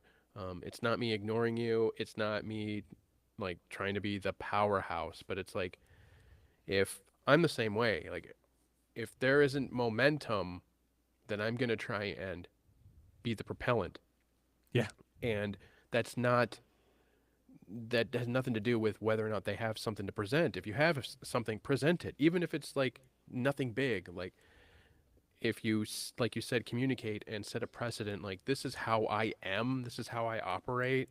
Like, if you guys aren't like that, you're gonna have to like learn to like wave a hand and interrupt me or speak up, because I want things to be Yoo-hoo, moving. I have an idea. Yeah. Like, just stop me. Otherwise, let's fucking go. It's like, if you got an idea, cool. If not, shut up. Let's go. But it would be helpful if you had some, because believe me, just because, you are presenting more of the ideas doesn't mean it's easy or that you don't want the input, because quite frankly, input could make the thing better. Absolutely. So it's just an interesting thing when you're in a group of people. Yeah, and like you'll be like this whole time you're thinking like, cool, we're making progress. I'm bringing these ideas, and then other people are like, every practice he has all these ideas. It's like, Who does he I'm not think he is? not a Man. mind reader. Like, how am I supposed to know you're feeling that way? Like, it is so basic, but we it's like we know the issue is communication, but we suck at communicating. These Crazy. human beings that we Stupid are. humans. Damn it. We're really dumb. Wild. Got one from Strung Out here. He says his last 2 videos were scripted, but he's considering just writing down bullet points and saying as much as he can on each one. Scripts kind of got him stumped. I'm with you. Yeah. This is that balance of planning and just go. Yeah. And everybody's going to have a different ratio, I think. All 3 of us, we all do YouTube channels. All 3 of us, we all write music and release it. But all 3 of us do it quite a bit differently from each other in terms of our routines and our motivational structure and our organization surrounding it and our prepping surrounding it. But yet, even though the processes are completely different, we all three of us still achieve similar ends. So yeah, the process is not use scripts for like the dialogue heavy videos. Like if I'm talking about a topic that like I did that School of Rock video that had like 5 chapters to it. That was by far the longest script I ever had. And I was like, I hate this. I rewrote it 3 times. But other videos where I'm just talking about something that I know pretty well, like off the top of my head, I'm just talking. And my main concern then is just making sure that there's actual audio on the video. So I don't get any bad news when I go to that helps. Yeah. Yeah. Crazy. I find like the scripting, I script a lot of my stuff, but I don't necessarily always read it. And I find, I don't know how you guys feel about it. And I don't know how, say, the other video makers feel about this, but I feel like the scripting process just gives me so much more clarity on the topic, any topic. And it's a lot easier to kind of go off of the head and not have to read the script. Yeah, you're refining the information that you're trying to present to other people because now you're organizing it so that it's palatable when you're actually saying it. Yeah. Because we speak very much different than we do, like in terms of like how we write things down. Yeah. And it works kind of both ways for me, where I'll write it down and I feel organized about it. And I'm like, yeah, I got all the points that I want situated now and I understand it. But then if I go to read it while I'm talking, that's when I mess up the most. Yeah. Yeah. I've gone in and out of both of those things. Like I am very much, I use Bunn's tactic of like bullet points a lot, writing down the key points on certain videos. On other videos, because I know how I'm going to edit it, I know what I can get away with as far as like just going. Like I know it sounds stupid, like being a good editor like shouldn't really mean that you don't have to script your stuff, but I know what I can say and how to say it, and then I'm like, okay, I'm gonna punch in there because then I can say my next thing. Like I can think about it a little bit. I'm very much more off the cuff. I feel like I'm more me when I'm not reading something. I have done scripted videos and they were a chore and I feel like they felt scripted. I don't know if anybody knows which ones those are, but I think prefer to be a little more loosey-goosey. All of your videos are a hit, Nick Hill. Thanks, pal. Now Just go watch the ones that aren't doing so well a bunch of times, will you? Miles, you got a little bit of love here. Antagonizer says, question, not a question. Just want to say that he loves Miles. He's an awesome musician and friend. I'm glad he's doing great in his life. Sorry, was that too nice? Also, he slaps hard. Thank you, Brian. Best dude I know. I like it. KD likes your Chappelle artwork back there. Yeah, dude. You know, it's so funny. Ever since I started doing videos like down here, well, just in general, that's been like the most commented thing Really? in the entirety of my YouTube channel. Everyone's like, dude, where'd you get that Dave Chappelle poster? And like, honestly, if you see it up close, it sucks. It's terrible. It looks like a blown up JPEG. But like from this distance, everyone's like, wow, is that acrylic? And I'm like, yeah. Yeah. It does, dude. It does. It looks like it could be a painting. Yeah. Yeah. No, it's a terribly printed piece of paper. It's terrible. And I bought it from some like market place thing on Facebook, and I was like, oh man, it's gonna be dope. And paid way too much for it. But yeah, people like it. Well, it's making the impression. So, Yeah. Turbo Plasma says procrastination and too many creative projects is a biatch. I have about 20 tabs open in my brain at any one time. ASS, attention surplus syndrome. Yeah. Yeah, I'm pretty sure it just comes with the territory. It never stops. It never ever stops. Something that has turned around though in the last couple of years is, and I think I'm curious to hear what you guys have to say about this, but I feel like the busier I have gotten with making videos, making music, doing any part of the creative stuff, when there's stuff happening and stuff is exiting, I'm using the stuff in my head and it's getting out somehow. The more I do that, the better I sleep, the more quiet there is. It's still always there, but it's a lot smoother, a lot less anxiety, all that kind of stuff. Do you guys feel something similar to that? It's a sense of accomplishment Mm-hmm. and just feeling like you're progressing forward rather than just like collecting stuff. Like if you were really bad at Tetris and the blocks are just building up, Yeah. instead you just took out a whole bunch of blocks. So Yeah. like it's no, I definitely feel that, because I'll have nights where inspiration hits me and I'm just like, it's hilarious. You'll see me like with my notebook just being like, yes. Or I'm like recording something, I'm like, oh man, it's gonna be dope. And then I go to bed and I'm like, okay, Yeah. all right. Yeah. That's why I, at the very least at this point, especially in times where, we've talked about it, where you're not feeling as inspired or your writer's block, it's like just one thing in the right direction, Yeah. And when I'm feeling overwhelmed with things that I think I need to do, it's like, do one thing at least. Like get this one, like I got the layout of the webpage done and I was like, okay, cool. It looks cool. Yeah. It's good. It's good. Like, Yeah, do I that- have a that rule other thing, do that is other thing exactly later. that, Yeah. just for daily progress. Yeah, I'm like, that's probably where I stole it. Like, do amongst other one things. thing. Well, it's similar idea, just from the opposite point of view. Like, I have all these notes and all these plans and all this stuff, but my rule for myself is I have to complete one significant thing every day. And if it only takes 15 minutes, but it's still one of those significant things, that's fine. But I'm not going to beat myself up about it. And I think coming at it from the other side, like your side, is also maybe holistic and good. Not also maybe. It is also holistic and good. It's like you've sat down to do all of these things and you're beating yourself up about it. You're getting anxiety over it because you're like, I got so much to do. And then to realize it's like, okay, well, I did do something and it was significant.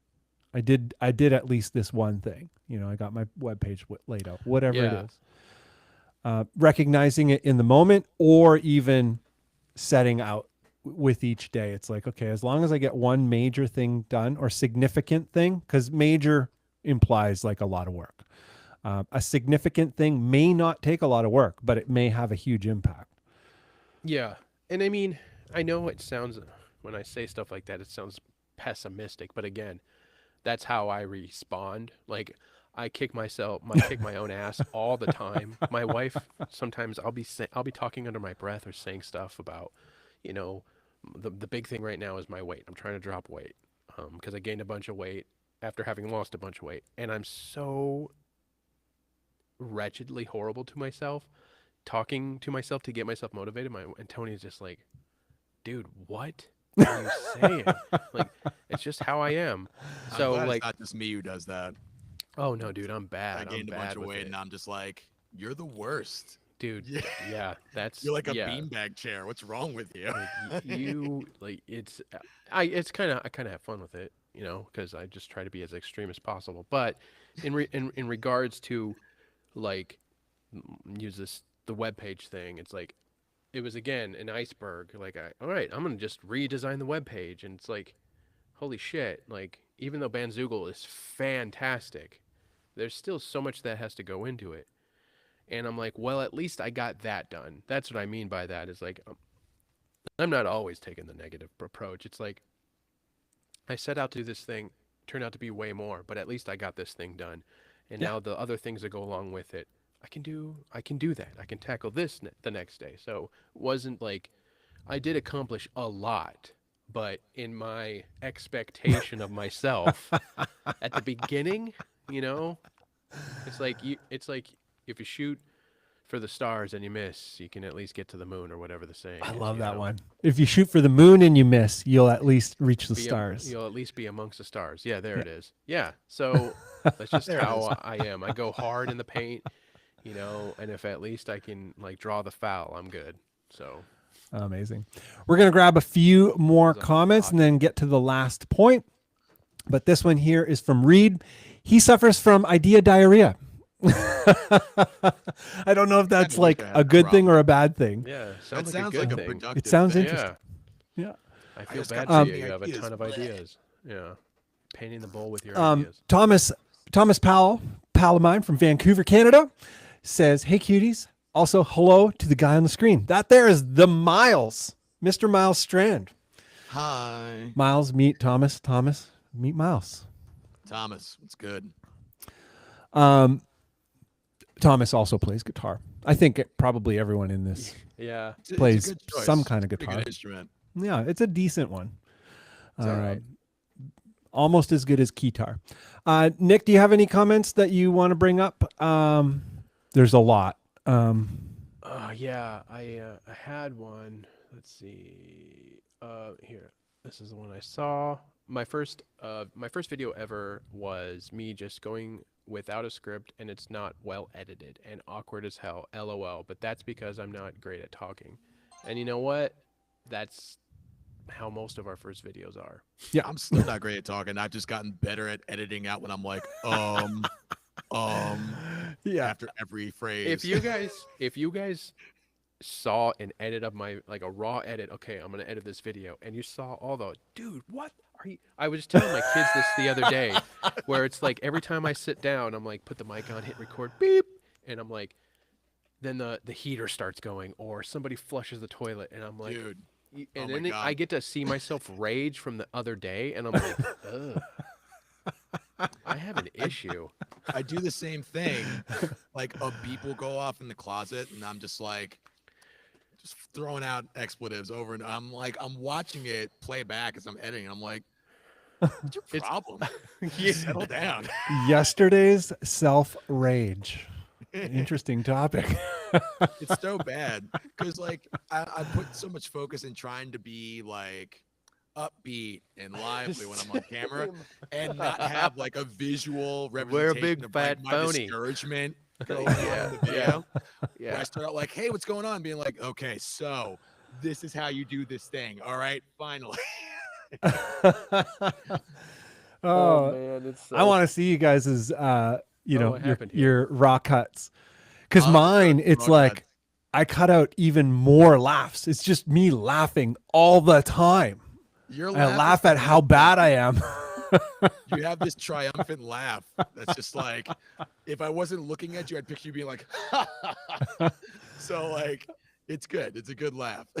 It's a jammer. Oh, look at this little bit camera switch there. Whoa. Sorry, my camera went out for a second. Yeah, I'm always cutting out the good times. I'm like, nobody needs to see my good I times. want to see an edit of just your laughs.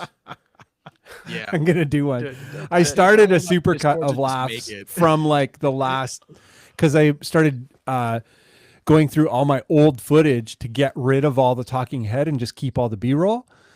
But I want to try and grab as much laughs as possible for a laugh supercut. Even like a quad screen laughing chorus. I could Oh do my that God. with I could do that with fucks. I could seriously. It would just be, and then me like, yeah, that's how I am. I am a positive dude. I'm optimistic, but I have a bit of a temper. I do. Yeah, It- you're a it re- little it- temper it rears temper. it- yeah, It rears its happens. head. It rears its head. I'm Hispanic. It's in my blood. Hot blooded? Is that what Yeah. what's going on? Check I and blame see. my mother. Yeah. Got a fever of 103. Yeah. Hot Great, blooded. that'll be stuck in my Hot head. blooded. It's a good one. So we're gonna move to comment or to point 3, and then we'll go back through the comments because there's a lot of great comments, and we're at 9:43. Hold on. Oh, Anthony you got has one? a great video or great comment. This is if you know those noise those noise Bun machines. If you could just have a laugh, like you hear a bun laugh. Yeah, I could actually get those things made. The little You should like do that. chips that you put in greeting cards. I think I should do that. You should make it like a ringtone someone You can have like when they get a should. text message. Yeah. Anthony, I think you just unleashed a monster. Oh my God. Oh my gosh. That's like an amazing The idea. bun button. You have to make that happen, man.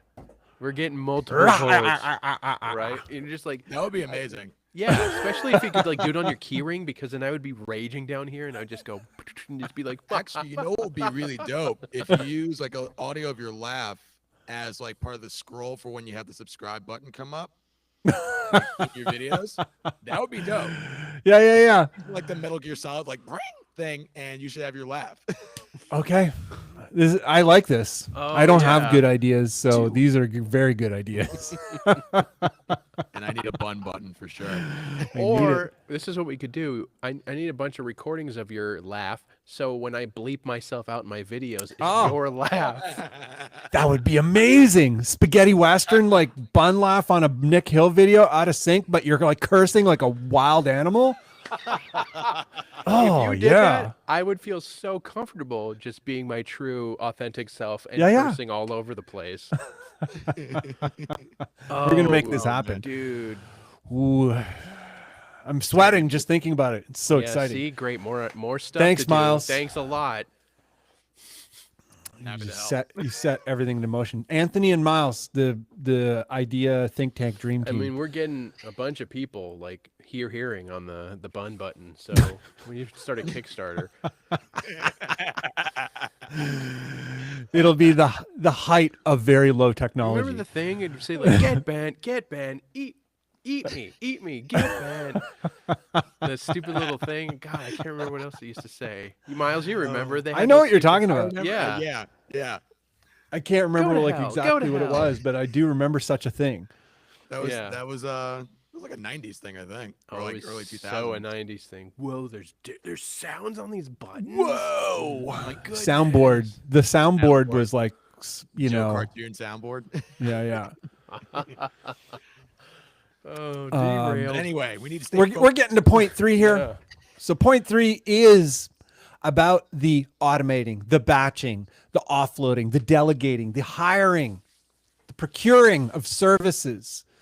What software can you use to kind of help bring real things in and free up a little bit more of your time, a little bit more of your mental bandwidth, a little bit more of your,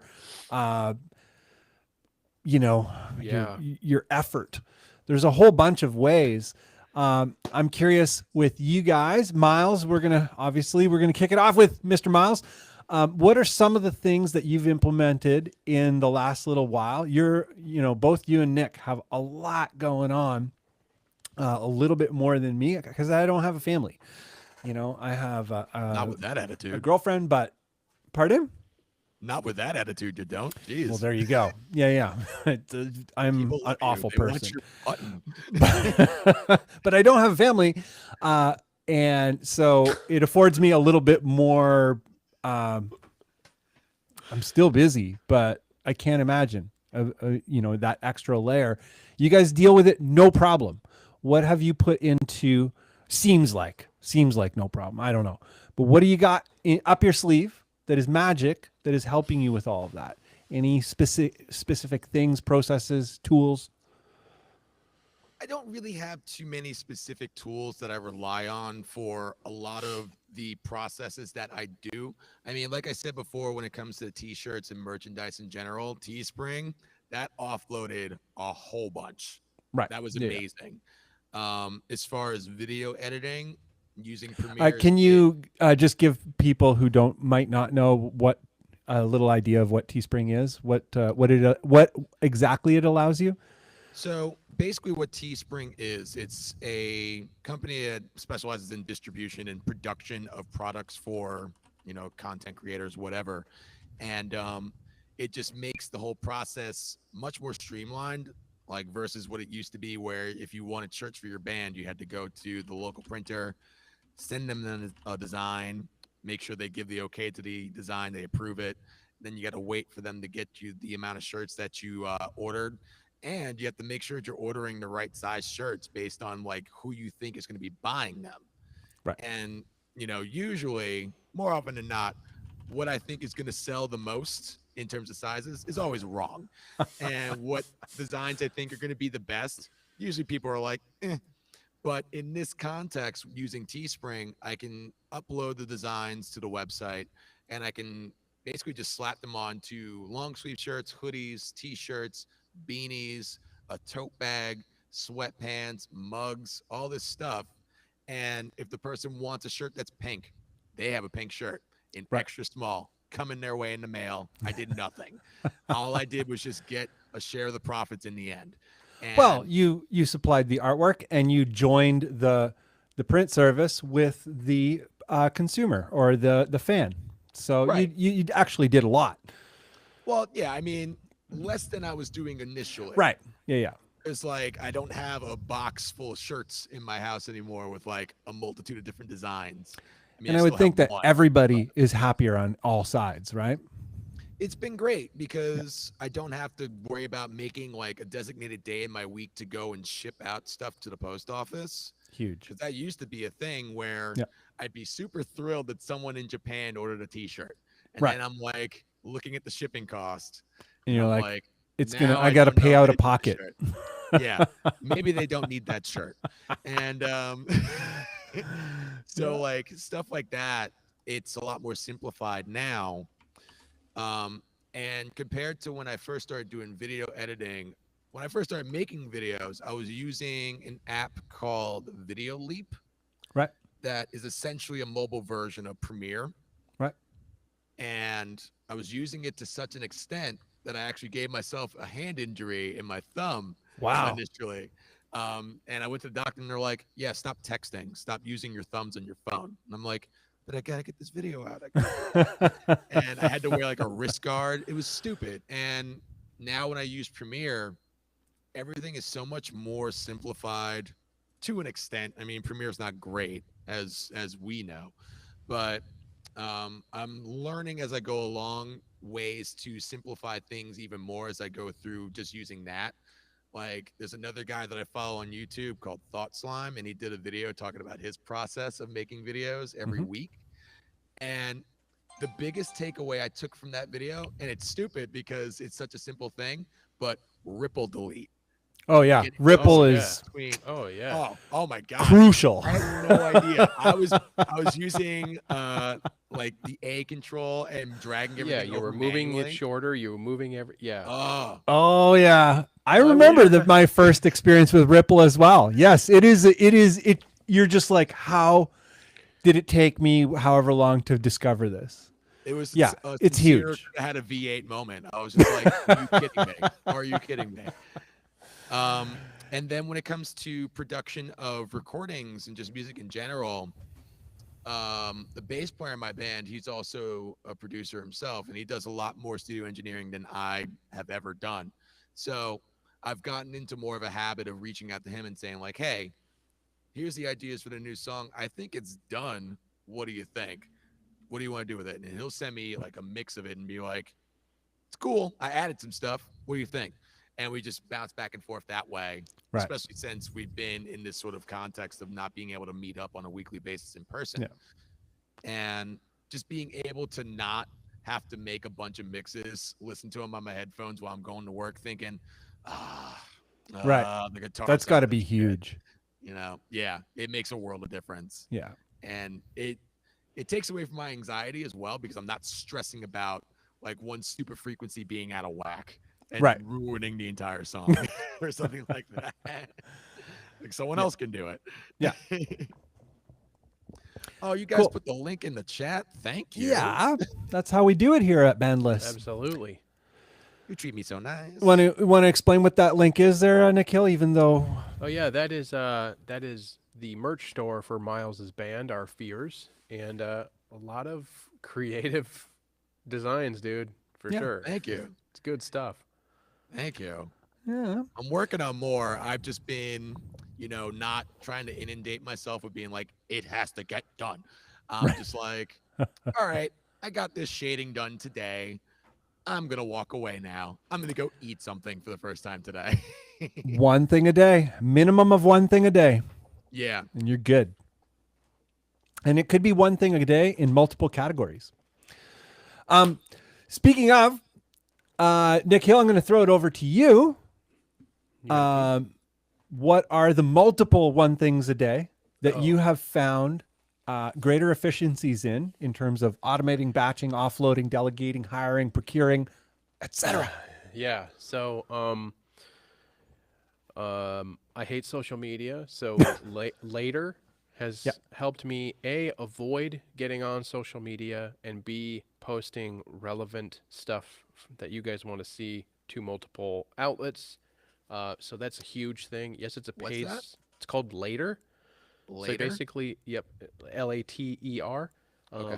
Basically, you upload photos, and you can log in with your Instagram, Facebook, and Twitter, and more if you like get a higher thing, because it is a subscription. But then you can push one post to all of those places just from within Later, and you can do it on a schedule. So you can you can batch your social post, which I do on a good week. I'll take a bunch of cool pictures relevant to what's going on for that week, upload it to Later, boom, schedule for the week. So I at least have one Instagram post a day, and then I don't even go on there. I used to do it for a whole month out. Yeah, Bunn got me on that, and it was a game changer as far as I'm going to have to get on that. building your Instagram, which we go back and forth all the time whether or not it's important, but whatever, it's a thing that people use. Fuck. So I'd say it's important. everyone will say it's important, but the numbers will not reflect it. I But mean, that's a thing. It's a thing. It's interesting. It's a That's thing. with- depends on what that's kind for of another numbers you're show, looking for to sure. get, really. True. I think we're going to do an episode on, Social media. maybe what we'll do is do a 4-way, Get Steven on here. Oh, Yeah, I got Steven on yeah. TikTok. You guys yeah, should get on we'll TikTok. do all 4 of us, but for the week in advance, we'll sort of task ourselves all to some goal, and Oh, then yeah. and see what the result is. Yeah. As a musician, okay, this is what I decided I was going to do this week, and these were the goals that I was going to try and hope to reach, whether it be bring more attention to my music project, or engage with more people and actually build more meaningful relationships, or et cetera, whatever. There's a goal, Yeah. and then do it for a week, and then we all convene and talk about our experiences on the platforms, what platforms we chose to use, how we chose to use them, and what the results were. And if we Totally. feel crazy or if we feel great. Yeah. I mean, I have my own personal thoughts that cloud my opinions of social media. I don't like it at all. I think Yeah, it I'm does not, it does more bad than good, in my personal opinion. Yeah. People always use the communication, or you get to stay in touch with family, or it's like call them. Stop that. That's not a thing. Social media is not social media. It's an advertising It's an advertising company that Well, is you making money can off of you. it's true. That's true. But you can choose to use it how you want to use it. You're right. Um, No, that's what I'm saying. You're 100% right. Yeah. I try so that's why I to- preface it with it. Yeah. My opinion's clouded by my opinion, Right. on this thing. Like even though you know differently. I have, yes, of course, Right. no, yes, absolutely. It can be. Obviously, I've spoken with people and met people and made connections. We are all friends because of social media. yes, We The did it. three of us. 100%, And a whole bunch of yes. people in the comments. Yeah, and I know, It's for real. the hypocrisy of my thoughts on it. YouTube, I for some reason because I'm into it, look at it differently, which is Same. hypocritical, of course, because it can be just as toxic as any of those other things. But But And- To a been, degree, it is kind of I different. think, kind of lucky. yeah, for sure. Anyway, that is a whole thing, and yeah, that's a tangent for sure. So But it'll yeah, be interesting so to see your results after a week of like I'm already focused annoyed by use, this. or a week where you're like, I didn't do Study. anything. My results are 0 because I did nothing. Can we do an episode about the comment section? Steven says. We can. Anyway, I use later to minimize my time on social media because, as we all know, it's a massive distraction at the least at its least offensive Yeah. thing. Absolutely. So that's been helpful. Like I mentioned at the top of the show, with you introducing me to Self-Inflatable, like kind of like at first I was bothering you with it when I realized you were good at it, and then then going to him, it's like for art and stuff, like I know I want to do it, but let's be real, man. If you want it top notch and without wasting a bunch of time I can be doing other things on, I go to Yeah. him because and the also aesthetic- Artie is faster. The same well- amount of time that we would spend, he spends the Absolutely. same. He spends that same amount of time, but it's like yeah, he's at a level that's unreal. I had an idea and I was just questioning him about it. Or I asked him for a piece that I was going to do it myself. He's like, "What do you want to do?" I'm like, "Oh, this, and this." And he's like, "Oh, okay. Hold on a second." And like, I don't know, 20 minutes later, he emailed me the design Yeah. for the Tones shirt. And I'm like, Yeah. "All right, well, fuck, it's going to be better than anything I was going to do. Thanks, pal." Yeah. He's I amazing. have one other thing to add to the collection of things that I was mentioning before, as far as like the topic that we're discussing. Yeah. This isn't really like an app or anything that simplifies things, but this thing right here, Qu'est-ce it que c'est? charges my phone and it keeps my drink either hot or warm, or hot or Oh. cold. Oh wow. Oh. Yeah. And having this on my desk when I'm just sitting down here and I'm editing for long periods of time has been incredible, because I don't have to keep getting up and getting more hot coffee. I can Yeah. just chill with the one cup that I got. Yeah. And it keeps my phone charged. I forget, the company is called No Mode. Hmm. I don't know if you can see that. Yep. But It's almost like a productivity hack that doesn't it doesn't contribute anything. well, What? it doesn't get in the way. Yeah. Right. Yeah. What it There you go. contributes is not getting in the way. It's a Right. creature comfort. It's Yeah. good. Mhm. It's good. Very You cool. Need those. You need those. Yeah, no, it's amazing. Like whenever the guys come over, they're like, I need to get that. Man, Yeah. Yeah. I want my one. soda cold. That's a great idea, Miles. I'm probably gonna bug you about it at some point. What was that thing? What is that thing? Okay, so what did I say? Later. Later, graphic uh, artist. Yep. Yeah. Delegating Delegating? art to somebody who's much better. Artie is way better. I love his aesthetic.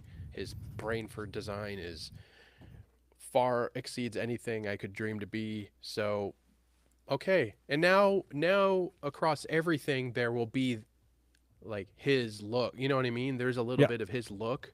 So Continuity. I don't have to F with it anymore. So there's that. And I'm glad I kind of let that go. What else do I do? This is going to sound silly because you need to do an investment of time in it. But when it comes to editing, and if there's a lot of people talking about editing in the comments, or at least I saw a few. I'm always curious for musicians if they would be into a video about editing, because I am a pretty fast editor. I can almost edit a video in like real time. And what that means is like, if I have a video that's going to be an hour long, it might take me an hour and a half to edit it. Yeah. Because I edited an hour worth of footage last night in an hour.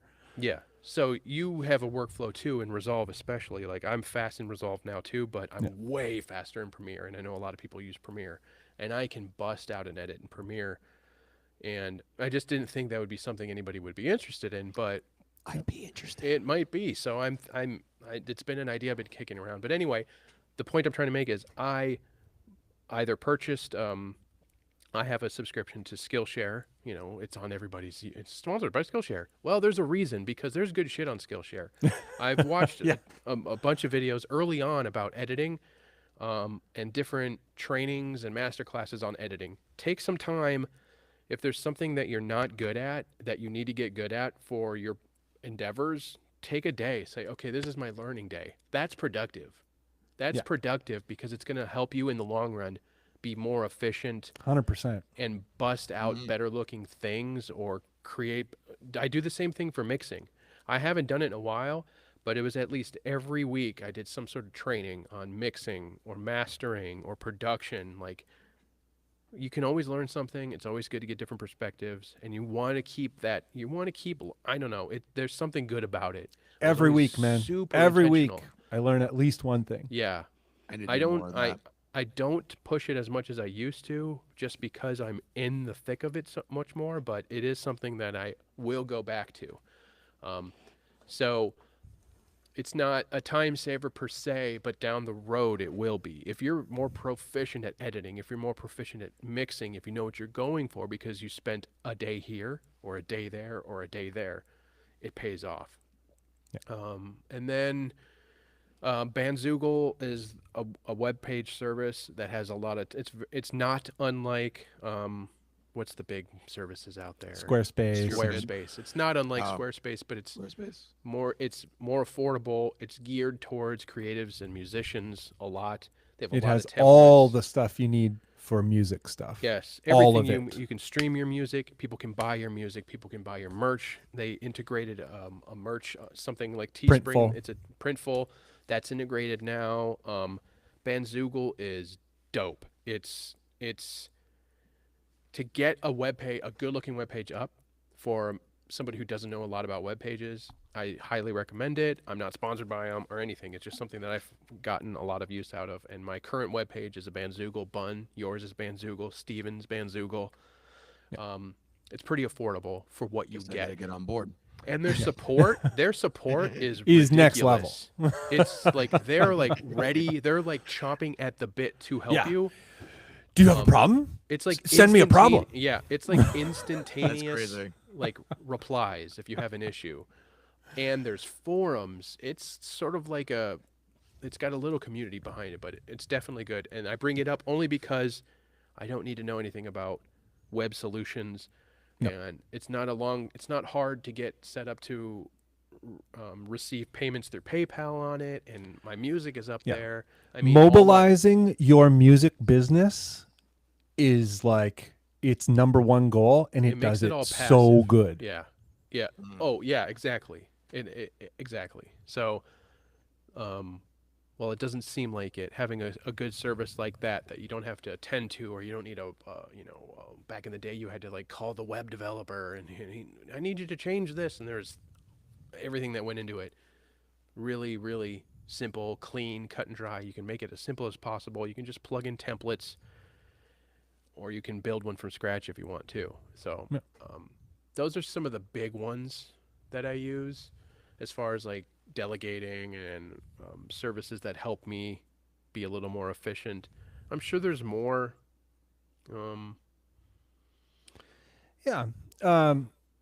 It can also be just like systems that you've created for yourself. Like, I'm sure the list is actually quite long.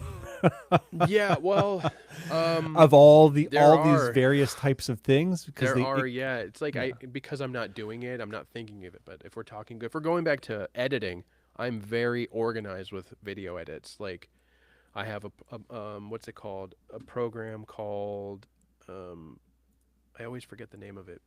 Post haste, Right. which creates a folder like hierarchy based on the template. So like when I want to do a new video project, you go in there, you create the name, and then it spits out a folder, main folder, and in it is like project, and then it's Premiere, and then Resolve, and then After Effects, and then a folder for media. It creates all this, so your projects are always organized. So when I'm done with the video, I go to post haste, create the project, drop the stuff in footage, drop the audio in audio, drag the music into the music folder. What am I going to need? Oh, I'm going to need this, that, and the other thing. Put it all in the folders, and then I put that on my editing hard drive, and it's all there. It's all organized. It all looks the same. I know what folders do what, and so that right there is a process that I do to stay organized. And I have things I use in recurring videos. I don't know if this is going off tangent or not, but like bumpers, graphics, stuff like that. That's in a folder, and Yeah. I always Assets use folder. that. Yep, and I have an assets folder. I have, background music folder. I have, Yeah. all sorts Yeah, of stuff. and you can take this system and apply it to many other things. That's the Yep. beautiful thing about Yep. this as a topic. Mhm. I guess, yeah, systems in general, designing systems for yourself, things that you do over and over again. I think video is an interesting one because there's so many parts to it. But Yeah. like audio, there isn't that many parts to it in that same way. Yeah. Recording a song, like, I don't know, you have like having templates is good. Having a template Templates for are yourself good, yeah. is good Yeah, and all that.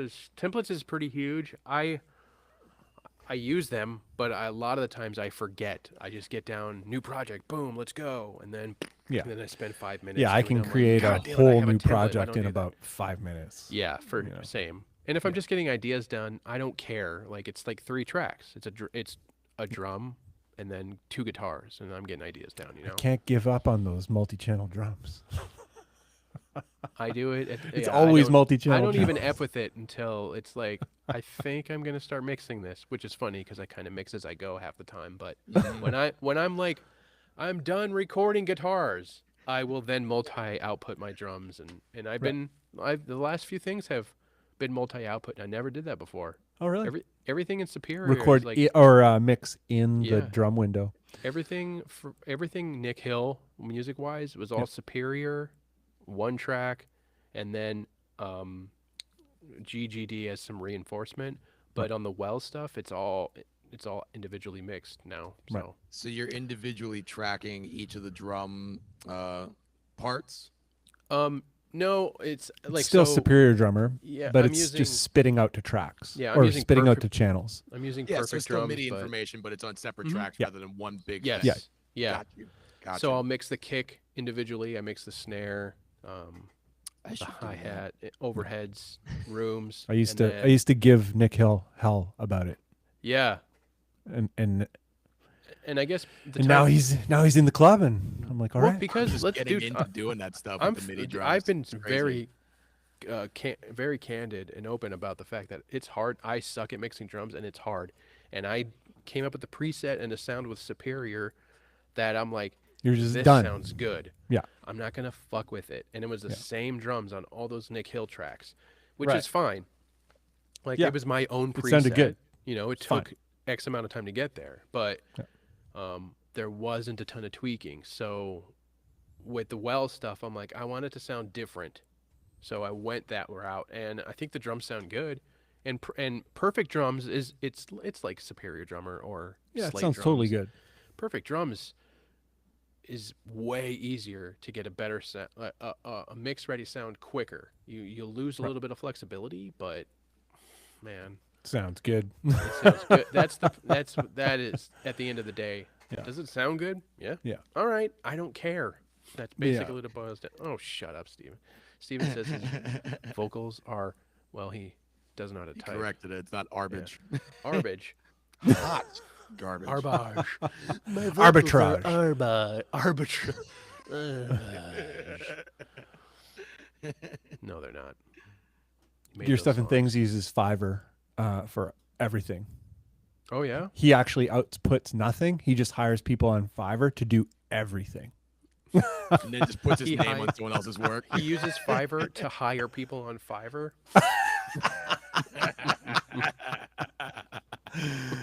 Oh, spicy balls. Yeah. Man, I have a funny Awesome. story if we can divert that later. Calvera says, I agree with Nick. I can say that organizing my files in folders and making mixing and writing templates in my DAW sped up my workflow by at least 70%.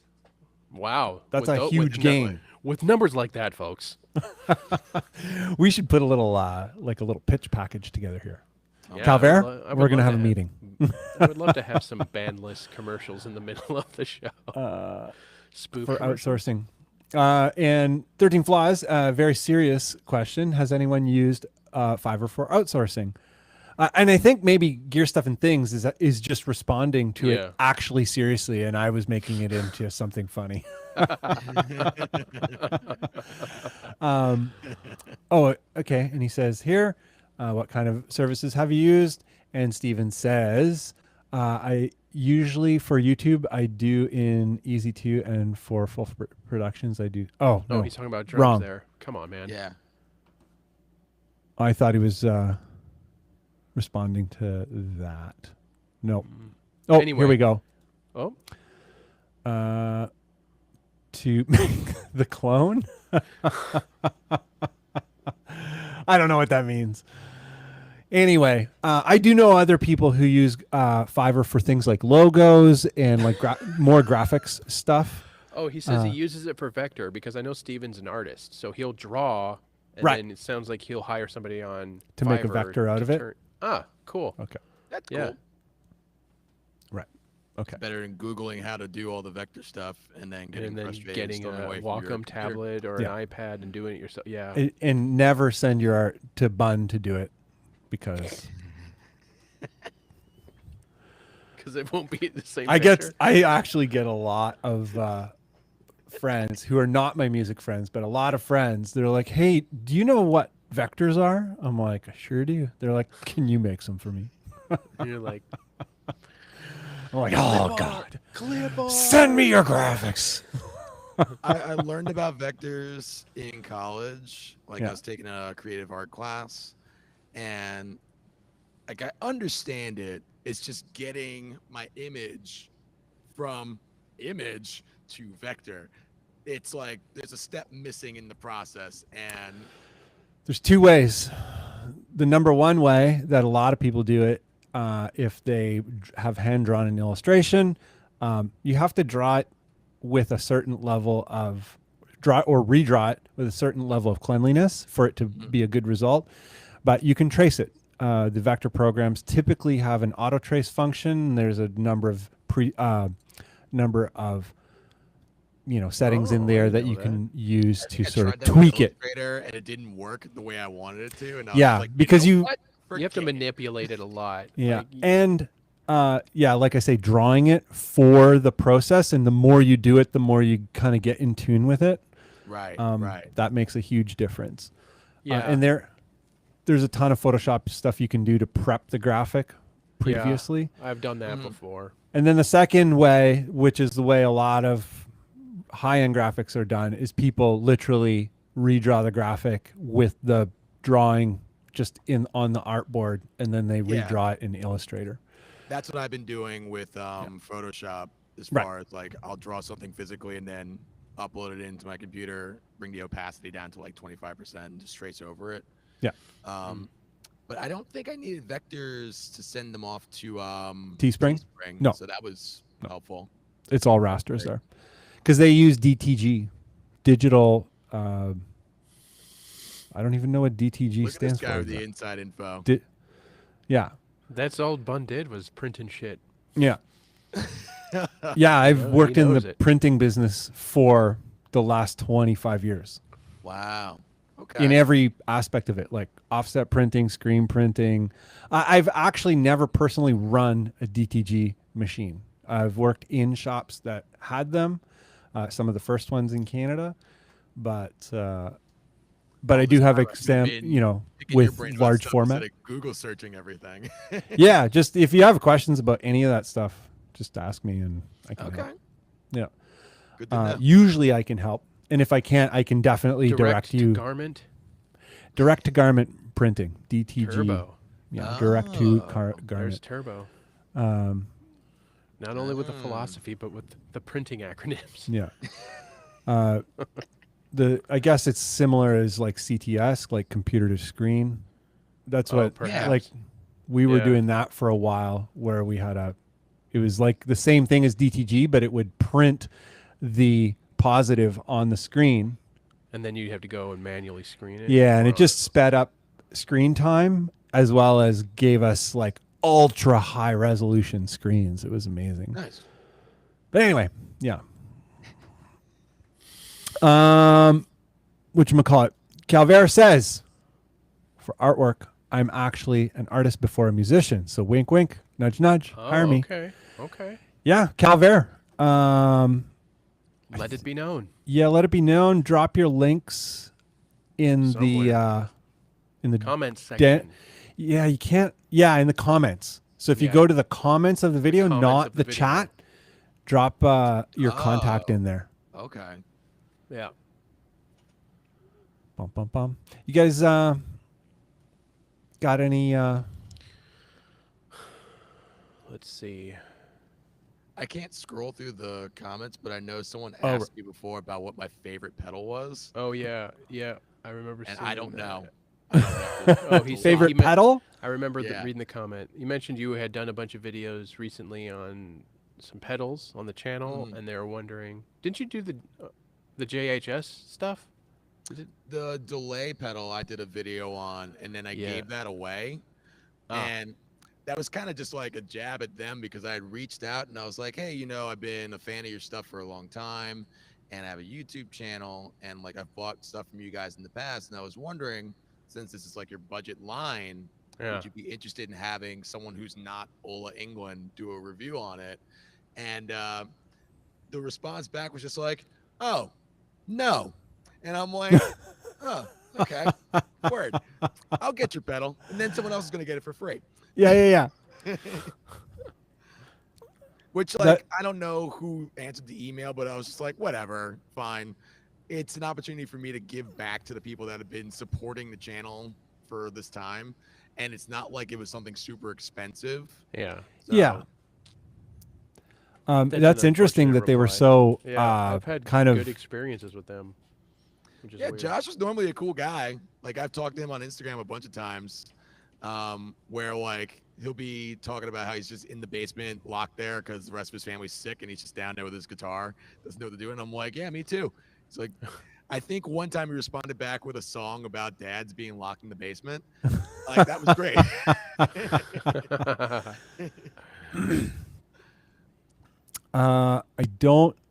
I can't find the pedal. Hi, Oh. Jeff. I did find it, but he answered it. Oh, So, you got it. Great. yeah. It is 10:20. We're gonna shut it down in 10 minutes. Shut it Right. 10:30. General shoot the shit now, or do we got? Yeah, stuff shoot to the shit. cover? Say hello to everyone. Mr. Sean Heath is up. He's looping in from Germany. Hello, everybody. Tuning in a couple minutes late. Howdy. That's okay because we're happy you're here no matter what time you show up. Hope you're well, Sean. You. Sharing relevant links again. It's for the people, Miles. Thank you, Jeff. But did he win the pedal? Yeah, honestly, God. I really don't think I have a favorite pedal. Maybe like the whammy. Whammy is a cool, I could fun, do a lot of stuff with that. very fun. Especially the newer version of it that you can like pitch down. Which is interesting because I use mine for the purpose that I know a lot of people are having issue with where they're already tuned down and then they're trying to tune down lower. Because I'll go from drop B to drop A. Right. And if I want to annoy the rest of the guys in the band, I'll be like, hey, who wants to play and drop B an octave lower? And they're like, hey, we hate you. And we hope your cab explodes. But, haven't had too many problems with it. Ironically, I had a lot of fun with that JHS kilt pedal. That was a good one. That pedal's pretty gnarly. The kilt, is it a fuzz? It's fuzz. It's like a distortion. It's got two different distortion, three different distortion like channels, if you will, but two, and you can stack them, and it basically creates a fuzz. Oh, wait a minute. I just saw that video. You just made a video on that. Yeah, I have 2 videos on it actually. Did that one go live? I video. think I saw that one Yep. in Patreon. Yeah, they're live now. Okay. That was a fun one. Cool. Obviously, the rev pedals were cool. But I'm just getting into pedals, like just now getting into them. And I've had it's so many scary. pedals over the years. It's a black hole. I know. Like, I'm a sucker for reverb and delays, and I haven't gotten one yet because I know it's gonna be like my wife with pops. I'm just gonna keep getting reverb and delay pedals. The afterneath. That's all you need. Oh, yeah. You could find yourself A lot of vibes. A lot of vibes on that. Natural reverb. Those are the 2. And you'll be Yeah. good to go. Yeah. I is that I an try Eventide to have the pedal? least amount of pedals possible. That's my goal in life. If I could get away with none, I would be very happy. I'm like, the less technical possible problems, because I've been to so many shows where people's pedal boards have failed, and they spent like 20 minutes trying to sort out their pedals. And I'm like, I don't want that to ever happen to me. It's funny you say that because for years I've always had like a big pedal board with like a whole bunch of stuff on it. And like you could tell when a guy is like prone to having problems because they kneel down and they start tapping the inputs on all their pedals trying to figure out where the dead patch cable is. But like I'll have guys say to me like, why don't you just get a multiprocessor? And I played It's at not the the bitter same. end. It's not the same, but also when I played this show at the bitter end one time during this like worldwide battle of the bands thing that used to exist, the bartender at the bar had everyone put their stuff in the back kitchen area, and someone accidentally spilled some ice cubes on top of some of the gear, and someone's multiprocessor was inside a bag, got wet. Now they had nothing. Right. Yeah. Okay. Yeah. Like at Not a least good- I have a multitude of avenues I can like extract something to the wayside and like fill the gap. Yeah, I don't know. I haven't had this Helix Stomp is going to be the first thing that I have that is a multiprocessor that might be on the floor. But I think even this, I would just have it on top of the head because I'm probably not not going to changing switch things. channels. Yeah. Um, If you And this really thing's felt pretty like rugged. you needed to, you could run a line from the back and just have a switch. near Just a you if you switcher, yeah, wanted that's to, true. Yeah. Yeah. But yeah, that is a really good point with any kind of multi effects. If there is a small problem, it could be a big problem for the entire unit. Yeah. Huge thing. I've used the Pod Pro for a long time, but it was always in a rack, just like a head. I never had a problem that way, and I never really used it for a whole lot of switching. Clean and dirty with their Ethernet cable remote. Nice. I've had a number of Self-inflatable people used to ask me- always give me a hard time. He's like, "Yo, are you gonna plug your amp into the internet?"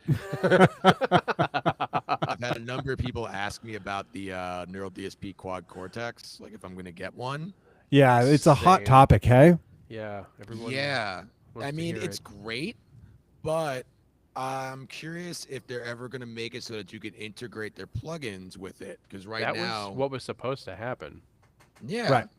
Because I mean, in which case I'd be like, oh, so I can have all my tones that I already have on my computer and bring them Right. with me.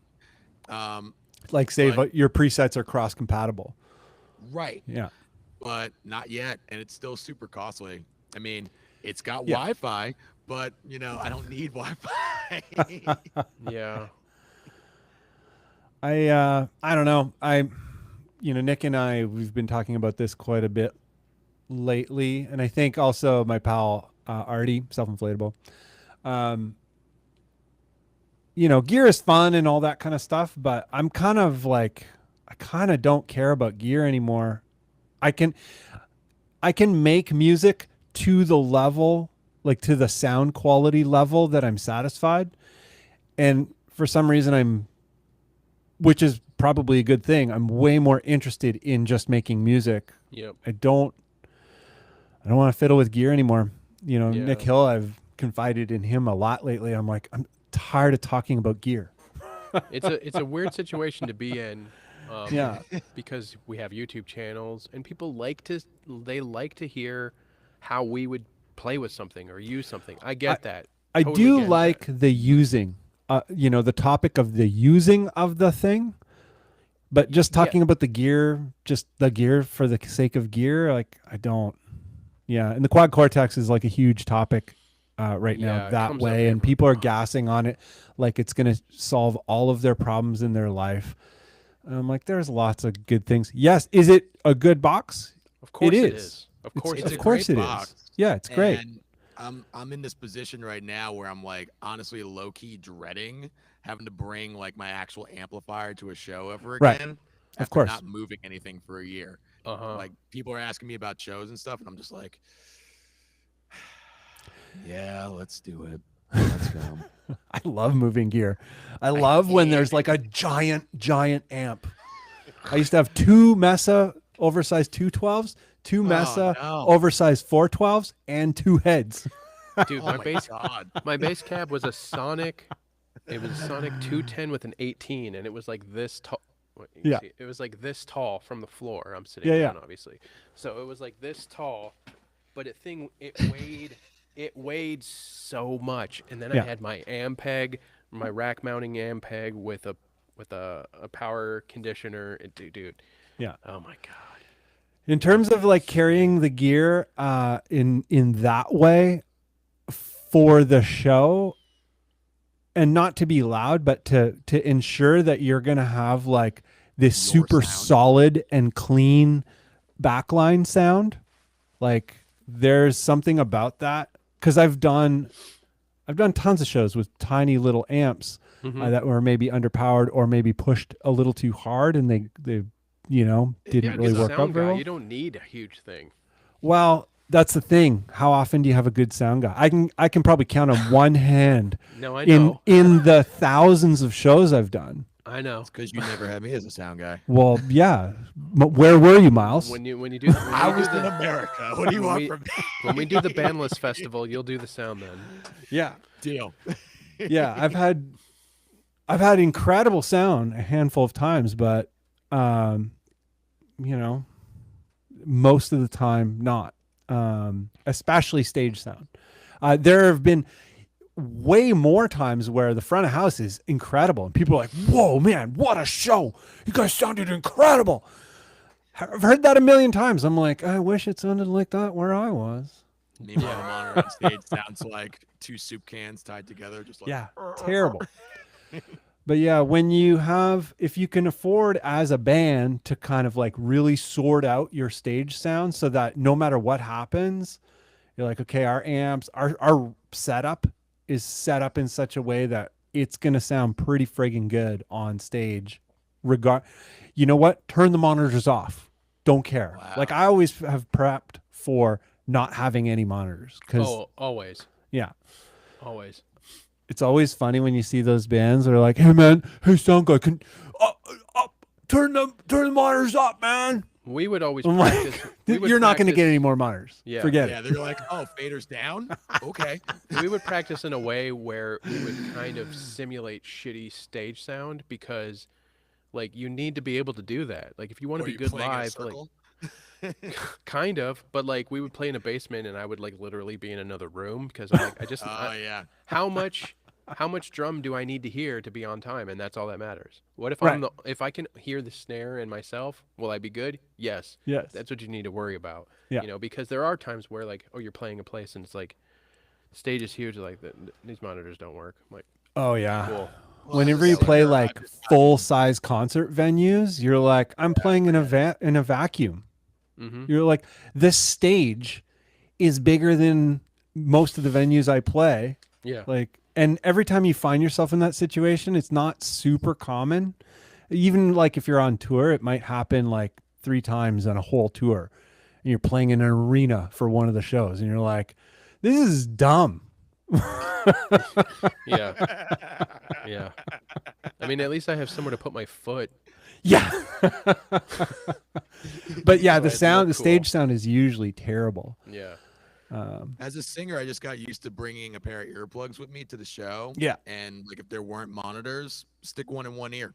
Yeah. So you have like Yeah, the that internal is voice. the So, hack. Number one yeah. hack right there.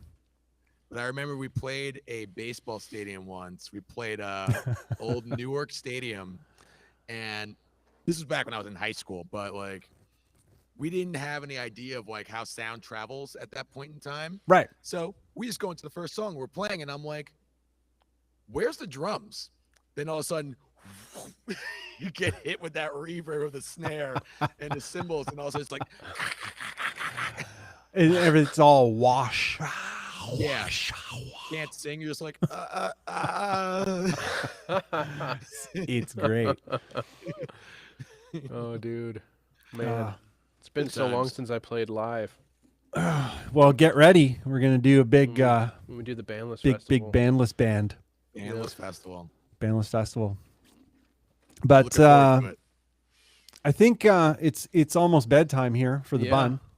Absolutely. We kind of got off on a little sidebar, fun tangent. That's what we do here. That's what we do. That's how we Yeah. roll. Just would like to say, hello to a few folks that I haven't seen earlier in the stream, but Nick. Yes. Let's see here. Hi. Nick, Baritone Cult, Tom, and I think that's the only folks that Low that are ceilings of newer doom, to the yes. stream. What's that? Low ceilings of doom. Turbo says, yeah. Those Lots of- basement gigs? Lots of places in Milwaukee where Oh, yeah. it's like a bar with a nice big room, and they put this huge stage in there, and then oh shit, there's the ceiling. So like, Yeah, I'm in my, yeah, okay. yeah. Oh, yeah. I saw a show. I think I've shared this in the past, but a show in Lockport, New York, where it was a daytime, like an all-day New Year's Day fest. They used to do that a lot. Mhm. And they just booked this DIY venue. It was a watering hole with a sort of venue attached to it. Mhm. The venue didn't come with sound. They just had basically 2 speakers on sticks and like set up your gear and go for it. But every time I die, this is before every time it was probably right at the moment when Every Time I Die was just starting to like break. Mm. And I think they were working at that time. They were working on the Hot Damn record, but they played, I don't know, maybe 5th or 6th to last. There was about 5 or 6 more bands to play after them, but they started playing and they're just being jackasses. They're like, let's tear this down. And they just reach up and grab the drop ceiling, which was close to the stage, of course, and just started ripping the entire drop ceiling down in the entire venue. And of course, everybody piles in. All the head walkers are like, I want a piece of that. Oh, asbestos for everyone. Yeah. But I'm like, never another show in Lockport. No kidding. That's it. There's no more shows happening in Oh, Lockport. man. See ya, Lockport. Have a nice time. Oh, geez. It was a spectacle. You know, course. I have Probably that a story with me for the Rootin' rest of my tootin' good life, time. but I don't know if it was a good time. Yeah. But yeah, Every Time I Die, that's probably why they're a big deal. They're a fun band. They're They wild. were a fun right. band. Any sign off stuff? We got Miles put- does you Miles guys does for music's having me. links here in the stream. Yeah, thanks for being here, Bam. Miles. Yep. That's Pleasure's his all artist link, and we got also his YouTube channel. Be sure to Yeah, show convene with some Miles. love. Follow his band on Spotify. That's the Spotify link there. So let's, community support. Thanks, guys. Absolutely. Treat me so nice. And treat Wish you I so had nice. friends like this in my real life. Well, you do now. That's what we can are. Be real friends. Real Yeah. friends. Real the life techno- friends. we have the Holy technology. jumping. But Miles, thanks so much for hopping on the stream. Hope we can do it again in the near future. if you're Absolutely. into it. There's always a lot of great stuff to talk about in Bandless. And for those of you who are in the chat, Miles is in the Discord, but he only makes his way there every now I'll and chime in, again. I promise. But He'll be there a little I've bit been more. absent too. I've been working on music and videos, so I've been, we Thank you guys for got holding the down the fort. telephones. Do people call them telephones anymore? We got the telephones on airplane mode. That's it. That's it. I'm gonna get myself a brand new Apple telephone. With some Wi-Fi. With some Bluetooth Wi-Fi. technology. With the internet. It has the internet right inside of it. But whatchamacallit? Gang, what do you have to say? You have any last things? I'd just like to say thanks to everyone for hanging out. Yeah, Amazing absolutely. chats. Yep. Yeah. Thank you guys Everyone for being stay here. focused. Be creative. Be creative. That's the one right there. Sorry about the little hiccup at the beginning. I'll take the blame for that. Thought we set it up, but apparently it was just Sometimes it we doesn't. were streaming to nobody. Well, probably when we go back, there will That's how probably most of my be an live streams empty go stream anyway, there. so. Yeah, probably. I'll go take a look. I do want to say thanks to everybody who's already pre-ordered and ordered the Wells EP, if you will, on Bandcamp. Thank you guys so much. That's very kind of you. It is officially released on Bandcamp on Friday. Bandcamp Friday. Bandcamp Friday. And the following Saturday, it will be streaming everywhere. Sick. Yep. And Steven's vocals are not garbage or are garbage. They're hot garbage. Garbage. Hot garbage. Hot garbage. We're going to sign off. Just would like to say thanks to everyone with us over at Patreon. If you love what's going on in Bandless and you want to help out, that would be great. If not, that's cool. We're going to do it anyway. But thank you to everyone with us there. It helps immensely because this software, even though we're not good at it, is very expensive. But thank you. And Yeah, thanks, guys. All right, we're going to end the stream. Have a super good night. And yeah, bye.